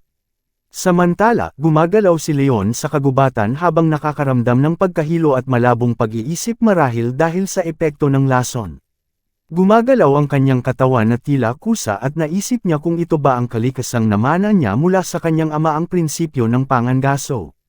Ramdam niyang mas tumulim ang kanyang pandama bilang isang mangangaso at na ang mangangaso ay laging habol ang kanyang biktima lalo na kung ito ay tao. Muling lumitaw ang sibat ni Herman na humahabol kay Leon. Biglang naramdaman niya ang napakalakas na pagsabog ng enerhiya at ang sibat ay dumaluyong papunta sa kanya ng napakabilis, tumama at nagdulot ng malubhang pinsala. Sa kabilang dako, nag-uusap ang punong nayon at ang mga nakatatanda tungkol kay Leonia nang mapansin nila ang kakaibang usok na umaakyat mula sa direksyon ng kanyang bahay. Nagtaka sila kung may nangyaring kakaiba matapos ang ilang panahon ng katahimikan. Isa sa kanila ang nagsabi na nagbabala na si Ken na ang lahi ni Leon ay magdadala ng kaguluhan at kailangan nilang mag-ingat. Ang iba naman ay nagtanong kung mananahimik ba sila habang maaaring nalalagay sa panganib ang buhay ni na Leon at Leonia at iminungkahi na mas mabuti na silipin man lang ang sitwasyon. Ngunit nag-alinlangan ang punong nayon at sinabi na kasama ni Leonia si Leon at kung ang sitwasyon ay higit pa sa kaya ni Leon hindi rin nila magagawa ang marami. Habang iniisip ng pinuno kung ang kaligtasan ng nayon ang dapat unahin tumutol ang isa sa mga nakatatanda at sinabing ang kaligtasan ni Leonia mismo ang maaaring maging pinakamalaking banta sa nayon. Ipinahayag nito na kung hindi kayang ipagtanggol ng puwersa ng nayon ay siya mismo ang kikilos. Dahil dito napagpasyahan ng iba na sumunod sa kanya at nagsimula silang magtungo sa pinagmumulan ng usok. Sa kagubatan isang kawan ng mga lobo ang sumusunod sa amoy ng dugo ni Leon matapos siyang masugatan doon. Samantala ang mga kasamahan ng taong nakamaskara ay patungo na sa kinaroroonan ni Herman. Pagdating nila roon nadatnan nila na natalo na ang mga kasamahan niya. Sinabi ng kanilang pinuno kay Herman na huli na sila at tiyak na ang kanilang pagkabigo. Sarkastikong tinanong ni Herman kung dapat ba niyang ituring iyon bilang isang insulto. Agad siyang binalaan ng lalaki at sinabihang mag-ingat dahil kahit matalino ang ogre sumusunod pa rin ito sa likas na instinct at hindi sa loika. Sinabi ni Herman na si Leon ay may taglay na talinong pantao bukod pa sa kanyang likas na pagkatao at naipailalim na siya bilang isang tao. Sagot ng lalaki na sila ay mga kasangga lamang na tumutulong kay Master Herman sa kanyang gawain. Sinabi ni Herman na mabuti at sa kanya tinanong kung sa praktikal na pananaw ba ay dapat niyang iligtas ang kanilang mga buhay. Inutusan niya silang ibigay ang kanilang mga kamay na hindi humahawak ng espada. Habang iniisip niya ang susunod na problema napansin niya ang pagdating ng mga nakatatanda sa nayon at ngumiti sabay sabi na dumating ang pain sa tamang oras. May isang taga-nayon na nagtangkang tanungin si Herman kung bakit sila naroon ngunit pinatahimik siya ng nakatatanda. May nagtanong sa punong nayon kung kaya ba nilang talunin si Herman at ang kanyang mga kasama. Lumipat ang tagpo sa malayong nakaraan kung saan isang matandang lalaki ang nagbabala sa kanyang anak na ang pagsuwi sa Panginoon ay kailanman hindi magdudulot ng mabuting wakas at inilarawan niya ito bilang isang batang pagwawala. Sagot naman ng anak na ang buwis ay umabot na sa 70% at magugutom sila kung patuloy pa nilang pakakainin ang mga Panginoon. Tinanong ng ama ang kanyang anak kung iyon lang ba ang dahilan niya at sumagot ang anak na mula nang bitayin sa plaza ang mga anak na babae ng mga magsasaka ay nagbago na ang lahat. Ipinaalala niya sa ama na noong araw na kukunin sana ang mga bunsong babae para paglingkuran ang Panginoon ay sinabi mismo ng ama sa gabi na mas pipiliin pa niyang mamatay sa pagtakas kaysa hayaang mangyari iyon. Ibinunyag ng anak na alam niya ang tungkol sa mga palihim na pagpupulong ng kanyang ama kasama ang dalagang iyon at siya mismo ang nag-udyok dito para tumakas.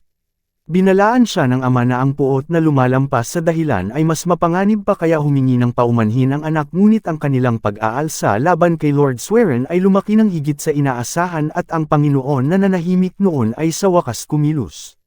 Bumalik ang tagpo sa nakaraan para ipakita ang naging bunga ng pag-aalsang iyon. Kumilos si Lord Swearen na para bang inaasahan na niyang aabot dito ang sitwasyon. Tumugon siya sa paraang nararapat sa kanyang dangal at katayuan. Sinupil niya ang unang malaking pag-aalsa sa rehiyon gamit ang matinding karahasan na nauwi sa isang kahabag-habag na pagkatalo ng walang nakuhang kapakinabangan o layunin. Walang nagawa ang ama kundi lihim na panuulin ang katawan ng kanyang anak na nakabitin sa pampublikong plaza at iyon na lamang ang kaya niyang gawin. Ngunit si Lord sa kanyang lubos na kawalang pakialam ay pinanatili pa rin ang posisyon ng ama bilang opisyal ng supply na hindi ginagalaw. Sa oras na naunawaan ito ng ama ay nagpasya siyang tumakas mula sa swaran sapagkat ang isang bangungot na hindi kailanman malilimutan ay tumubo sa lugar na iyon.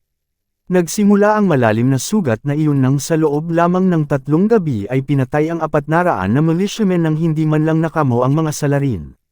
Bumalik ang tagpo sa kasalukuyan. Ang punong nayon ay tulala habang inaalala ang nangyari sa kanyang anak habang ang mga taga-nayon ay sumisigaw sa kaba at tinatawag ang kanilang pinuno.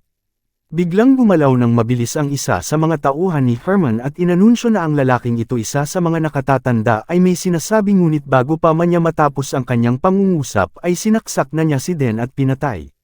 Napasigaw ang pinuno sa pangalan ng isa pa niyang kasama si Henderson sa takot ngunit bago pa man siya makakilos ay isa na namang lalaki ang sumaksak kay Henderson at pinatay din ito. Kalma na kinausap ni Herman ang pinuno ng nayon ipinaliwanag niya na ang nangyari ay hindi isang bagay na dapat ipagdamdam kundi isang lehitimong pagpaparusa lamang. Malamig pa niyang idinagdag na dapat mauna ang paggalang bago makipag-usap sa isang kabalyero sa kapanyang tinanong ng may pang-osar kung hindi ba alam iyon ng pinuno. Pagkatapos ay sinabi niya na bilang espesyal na pagbibigay daan bibigyan niya ito ng isang pagkakataon at tinanong kung sigurado ba siyang ayaw pa niya ng mas marami pang pagpatay. Samantala matapos masugitan si Leon siya ay bumabagsak mula sa langit matapos ang napakalakas na pagsabog. Habang nahuhulog iniisip niya sa sarili kung ang pagkakapanganak niya sa ganitong anyo ay isang pagkakamali. Dapat ba niyang tanggapin ang kanyang kapalaran at mamatay ng masunurin? Nagtatanong siya kung anong anyo ba ang dapat niyang akuan para makapamuhay. Habang bumabagsak nagsimulang magtipon sa ibaba ang mga mababanggas na lobo na may pulang mata na nahumaling sa kanya. Ang tanong niya sa sarili ay papayagan ba siyang mabuhay? Kaunti lamang ang tunay na nalalaman tungkol sa mga ogre kahit pa sila ay umiiral. Ang mga halimaw ay nagtipon sa paligid ng sugatang si Leon. Ipinaliwanag ng ina ni Leon na may mga halimaw na maaaring ituring na labis ang bilis o sobra ang lakas ngunit ang mga ogre ay naglalakad sa isang ganap na naiibang landas. Ipinipilit nilang laging kumikilos ng nag-iisa at taglay nila ang kakaibang kapangyarihang naghihiwalay sa kanila sa iba. Nanatiling misteryo kung paano nakakayang sakupin ng isang nilalang na sanay sa pagiging nag-iisa ang kagubatang tinitirhan nito. Walang salita para ilarawan ang kanilang kalikasan maliban sa paggamit ng mga salitang tila labis dahil iyon lamang ang pumapasok sa isipan upang mailarawan sila. Samantala habang kaharap ang mga nakatatanda ng nayon nakita ni Ken gamit ang kanyang binoculars na papalapit sa kanya si Herman na hawak bilang bihag ang punong nayon. Bigla at buong lakas na umatake si Herman at pinakawalan niya ang bugzo ng asul na aura papunta sa pader ng kuta ng nayon na nagdulot ng napakalakas na pagsabog ng enerhiya na nagwasak ng malaki. Isa sa mga tauhan ni Ken ang napasigaw sa gulat at nagsabi na hindi pa sila tinatamaan ng pinsala kaya't iminungkahi nitong gumanti agad ng mabilis na atake. Ngunit pinigilan siya ni Ken. Naisip ni Ken na kung gugustuhin ni Herman ay kaya nitong burahin silang lahat sa isang hampas lang. Napagtanto niya na ang tanging dahilan kung bakit sinadya nitong mintis ang tama ay para bigyan sila ng babala na sumuko dahil may hawak itong bihag. Dahil dito napagdesisyonan nilang hindi dapat galitin si Herman at kailangan nilang magpaliban hanggat maaari. Biglang napatingin si Ken sa puno ng nayon at nakita niyang nag-iisa ito na walang kasamang taga-nayon. Tinawag niya ang isa sa kanyang tauhan si Jack at tinanong ng may kaba kung mag-isa bang nakipagkita ang puno sa kanila. Sumagot si Jack na may kasama itong mga personal na bantay. Lalong nabahala si Ken sa balitang ito at agad na iniutos na bawiin ang grupo ng naghahanap at tiyaking makumpirma ang pagkakakilanlan ng kasama ng puno. Ipinahayag din niya na siya mismo ang haharap para bumili ng oras. Tumutol ang kanyang mga tauhan dahil delikado itong mag-isa ngunit nagpumilit si Ken at iniutos na kung sakaling magkaproblema ay dapat agad lumikas ang lahat ng taga-nayon sa pamamagitan ng sikretong lagusan sa ilalim ng lupa dahil sa harap ng ganitong klaseng kaaway ay wala ng halaga ang buhay ng tao. Samantala iniisip ni Herman ang mga sinabi ng Baron na nagsalita na para bang nakatingin ito sa sarili niya mula sa kaitaasan at walang anumang balakid. Napaisip siya kung totoo bang lahat ng bagay sa mundo ay kaya nitong kontrolin at kung saan nga ba matatagpuan ang hangganan nito. Ano ang halaga ng proseso sa paningin ng iba kung ang resulta ay sigurado na ayon sa kagustuhan nito? Nagsalita si Herman ng may pang-uuyam at nagtanong kung may naniniwala ba talagang ang pag-angat ng Baron mula sa ibaba hanggang sa tuktok ay bunga lamang ng sariling kagustuhan. Ipinaliwanag ng Baron kay Herman na ayaw niyang magmukhang binabaliwala niya ang mga karanasan o paghihirap nito. Binigyang diin ng Baron na ayon sa Loika dapat isaalang-alang ang pag-aral ng isang tao na may kakayahang gamabay na tila isa itong kondisyon na hindi maaaring ipagsawalang bahala. At kapag natanggap na iyon hindi na ito gawa ng isang tao lamang kundi lumilipat ang pokus sa kung ano. Ang tunay at praktikal, sa mga oras na iyon mula sa malayo. Nangako si Leon na hindi niya hahayaang mangyari ang lahat ayon sa kagustuhan ng kanyang kalaban. Lumapit si Ken upang harapin si Herman at sinabi na ang isang marangal na kabalyero na gaya nito ay kailanman hindi maiintindihan ang kanilang paraan ng pamumuhay at ipapakita niya rito kung paano sila nag-uugnayan sa lugar na ito. Itinuring niya itong pagbati para kay Herman. Agad na napansin ni Herman na sinusubukan lamang ni Ken na bumili ng oras. Tinuligsa niya ito ng may pang-uuyam at tinanong kung talagang iniisip ba nitong mangyayari ang lahat ayon sa nais niya. Pagkatapos ay bigla siyang umatake ng marahas na nagpabagsak kay Ken sa lupa dahilan para mapasigaw ang isa sa matatanda ng pangalan nito sa takot. Nakiusap ang puno ng nayon kay Herman na siya na lamang ang parusahan at tapusin na ang lahat. Iginiit niya na wala nang alam ang iba at sapat nang siya na lang ang gawing pain. Nagsumamo siyang huwag ng idamay ang iba. Ngunit naubos na ang pasensya ni Herman kaya't sumigaw siya ng sapat na at agad na pinakawala ng isang marahas na pag-atake at tinapos ang natitirang matatanda gamit ang makapangyarihang mga palo ng kanyang espada. Sa gitna ng labanan muling lumitaw si Ken na nakahandusay sa lupa. Tinitigan siya ni Herman na para bang nasa bingit ito ng kamatayan ngunit napagtanto niyang hindi pa tapos ang labanan. Ngumiti siya ng may kayabangan at idineklara na ito pa lamang ang simula at ngayon pa lang nagsisimula ang pangangaso. Inutusan niya ang kanyang mga tauhan na tabunan ng dugo ang maruming kagubatan at sabay-sabay silang sumugod upang lusubin si Leon. Nagsimula ang laban ngunit natawa lamang si Herman nang may panunuya at pinuna si Leon sa pagiging padalos-dalos nito hanggang sa iniwan pa ang kanyang ina. Mabilis siyang sumabak at hinarap si Leon ng direkta. Itinutok niya ang kanyang espada kay Leon na puno ng enerhiya at dumadaloy sa bawat gilid nito upang lalo pang palakasin ang puwersa at lakas ng kanyang sibat na pakawalan ang isang ipu-ipu ng mapaminsalang enerhiya ng kanyang espada. Napansin ni Herman ang kakaibang galaw ni Leon at nilate siya dahil nang ahas itong tutulan siya, sabi niya na wala rin naman talaga itong pinagkaiba sa iba. Iniyak niya ang pagdismaya at pinagsaluhan ng isang malakas na hampas. Ngunit sa kanyang sandaling pagmamataas, biglang inatake siya ng mga lobo na parang halimaw na umatake mula sa lahat ng panig.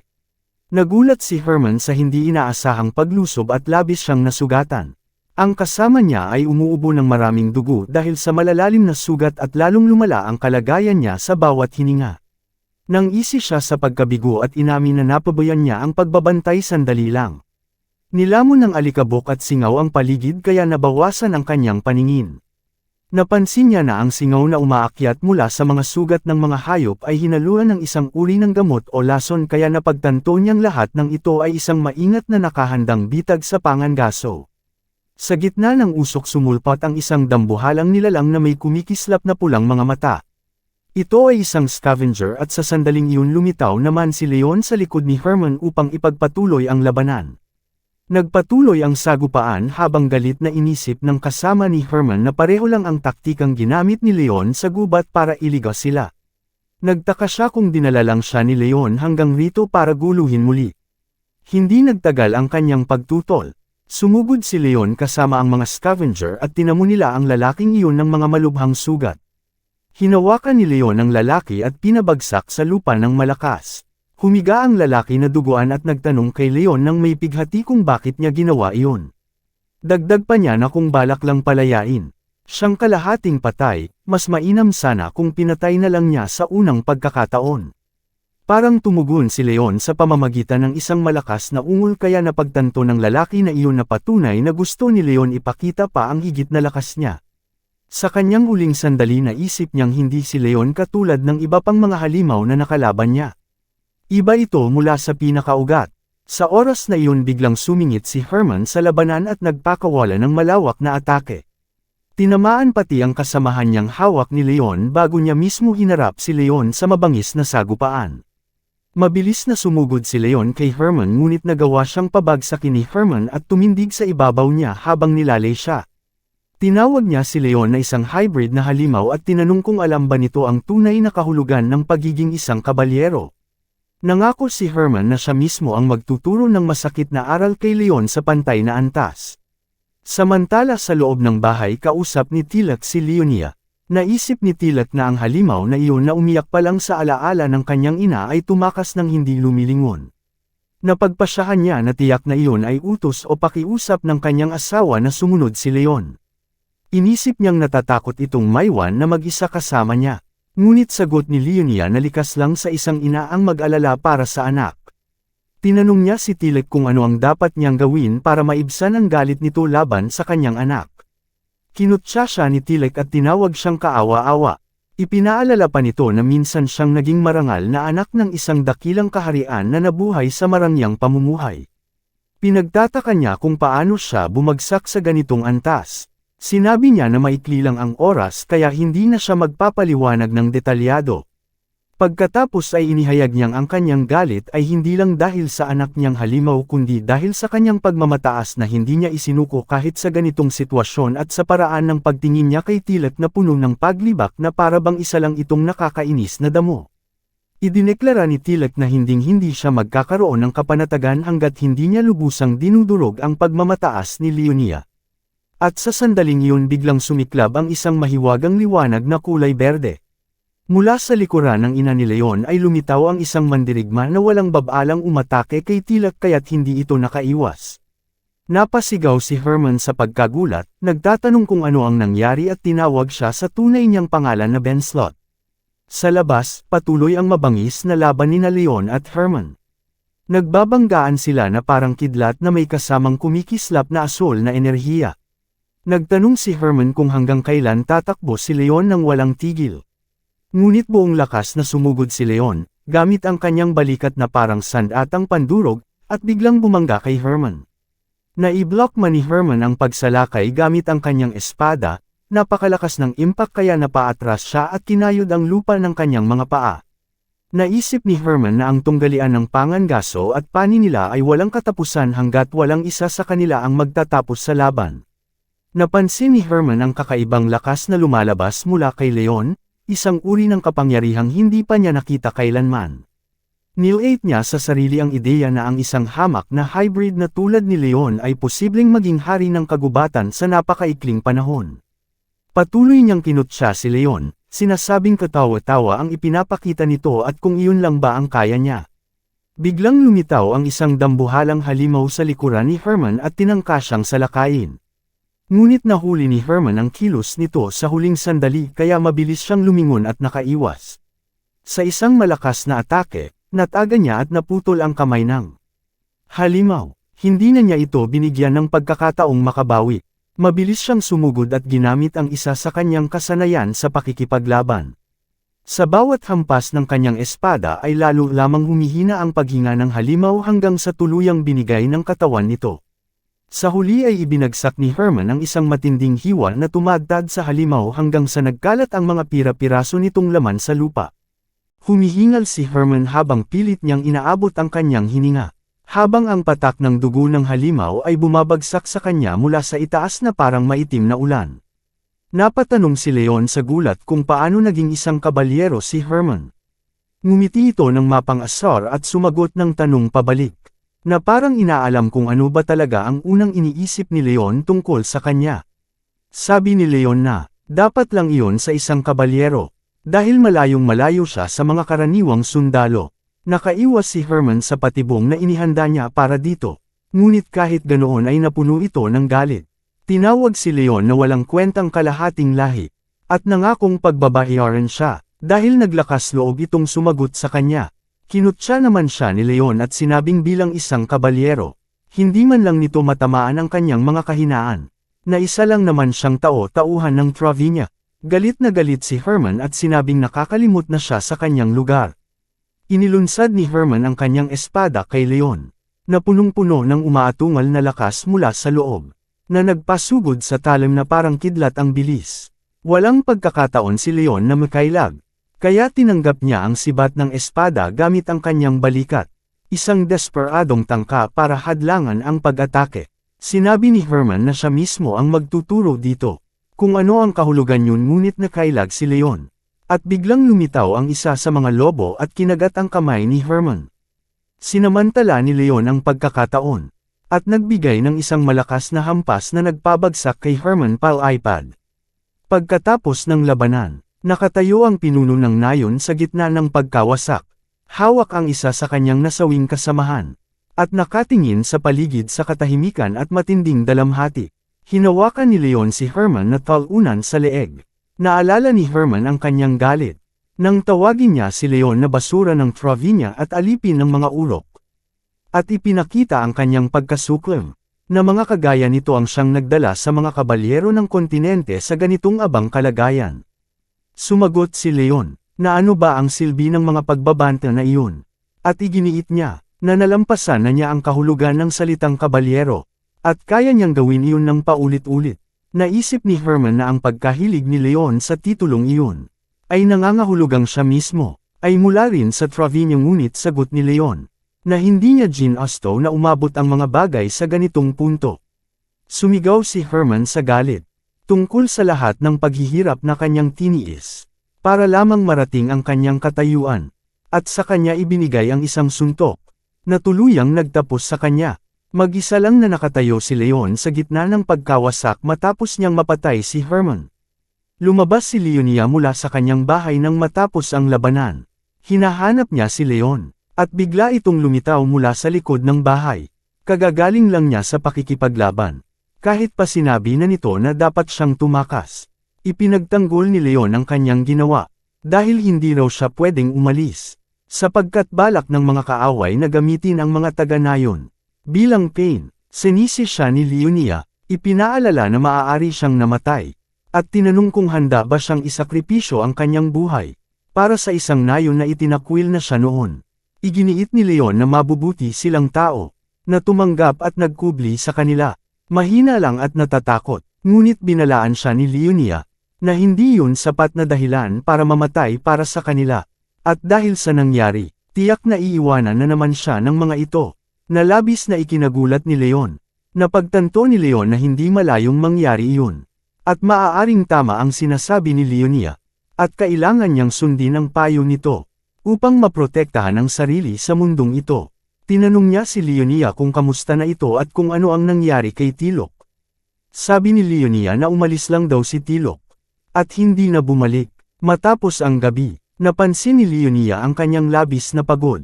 At sinabihan siyang magpahinga na muna, at lilinisin na lang nila kinabukasan.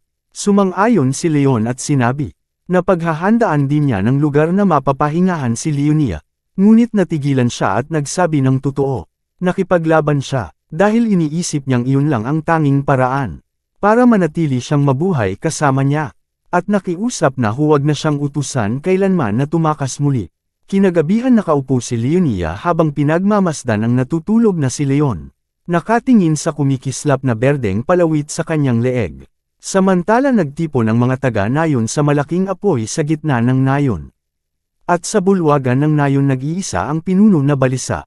Naaalala ang pag-uusap nila ni Ken, na nagsabing hindi niya siya sisisihin sa pagkamatay ng anak niyang si Daryl, dahil kay Leon. Ngunit tinanong siya kung kaya ba niyang tiyakin na hindi na mauulit ang ganoong trahedya. Ipinaalala kung gaano kasalimuot at kasaklap. Kung may kabalyero na muling magpapaalala ng panganib sa mundong ito, naupo ang pinuno sa bulwagan ng nayon na nag-aalala, nang bigla na lamang lumitaw ang isang malakas na berdeng liwanag sa kanyang harapan. Mula rito ay lumitaw ang isang dambuhalang lalaking nakabaluti, at agad niyang naunawaan, na nagsisimula na ang mga problema. Tinawag niya ang nakabaluting lalaki sa pangalang Kazlan, na mangha sa paggamit nito ng kapangyarihan ni Ben Slot. At tinanong kung pinagmamasdan ba niya ang lahat. Mula pa noon, kinumpirma ni Kazlan na sinabi na niya dati sa pinuno, na darating ang araw na ito. Ipinaliwanag niya na, kahit nalagpasan nila ang napakaraming panganib, sa loob ng 14 na taon ay iba ang sitwasyong ito. Iginiit niya na, hanggat konektado si Leon sa isang kabalyero, hindi natiyak ang kaligtasan ng prinsesa na si Leonia. Naisip ng pinuno, kung ang problema ba ay tungkol sa mga nakasaksi. Lalo na ang bayarang sundalo na si Tylok na may makapal na balbas. Ngunit tiniyak ni Kazlan na may ginawa na siyang hakbang para patahimikin ito, at siya na mismo ang kumilos tungkol doon. Nabigla ang pinuno sa napagtanto, na ibig sabihin nito ay nakipag-ugnayan na si Kazlan kay Leonia, na nahimik muna si Kazlan ng ilang sandali, habang natutulog si Leon sa kanyang silid. At pagkatapos ay tinanong ang pinuno tungkol sa kanyang magiging pasya. Lumipat ang tagpo kay Leonia. Nakasulat siya ng isang liham sa tabi ng palawit ng kanyang natutulog na anak. Habang tahimik na dumadaloy ang mga luha mula sa kanyang mga mata,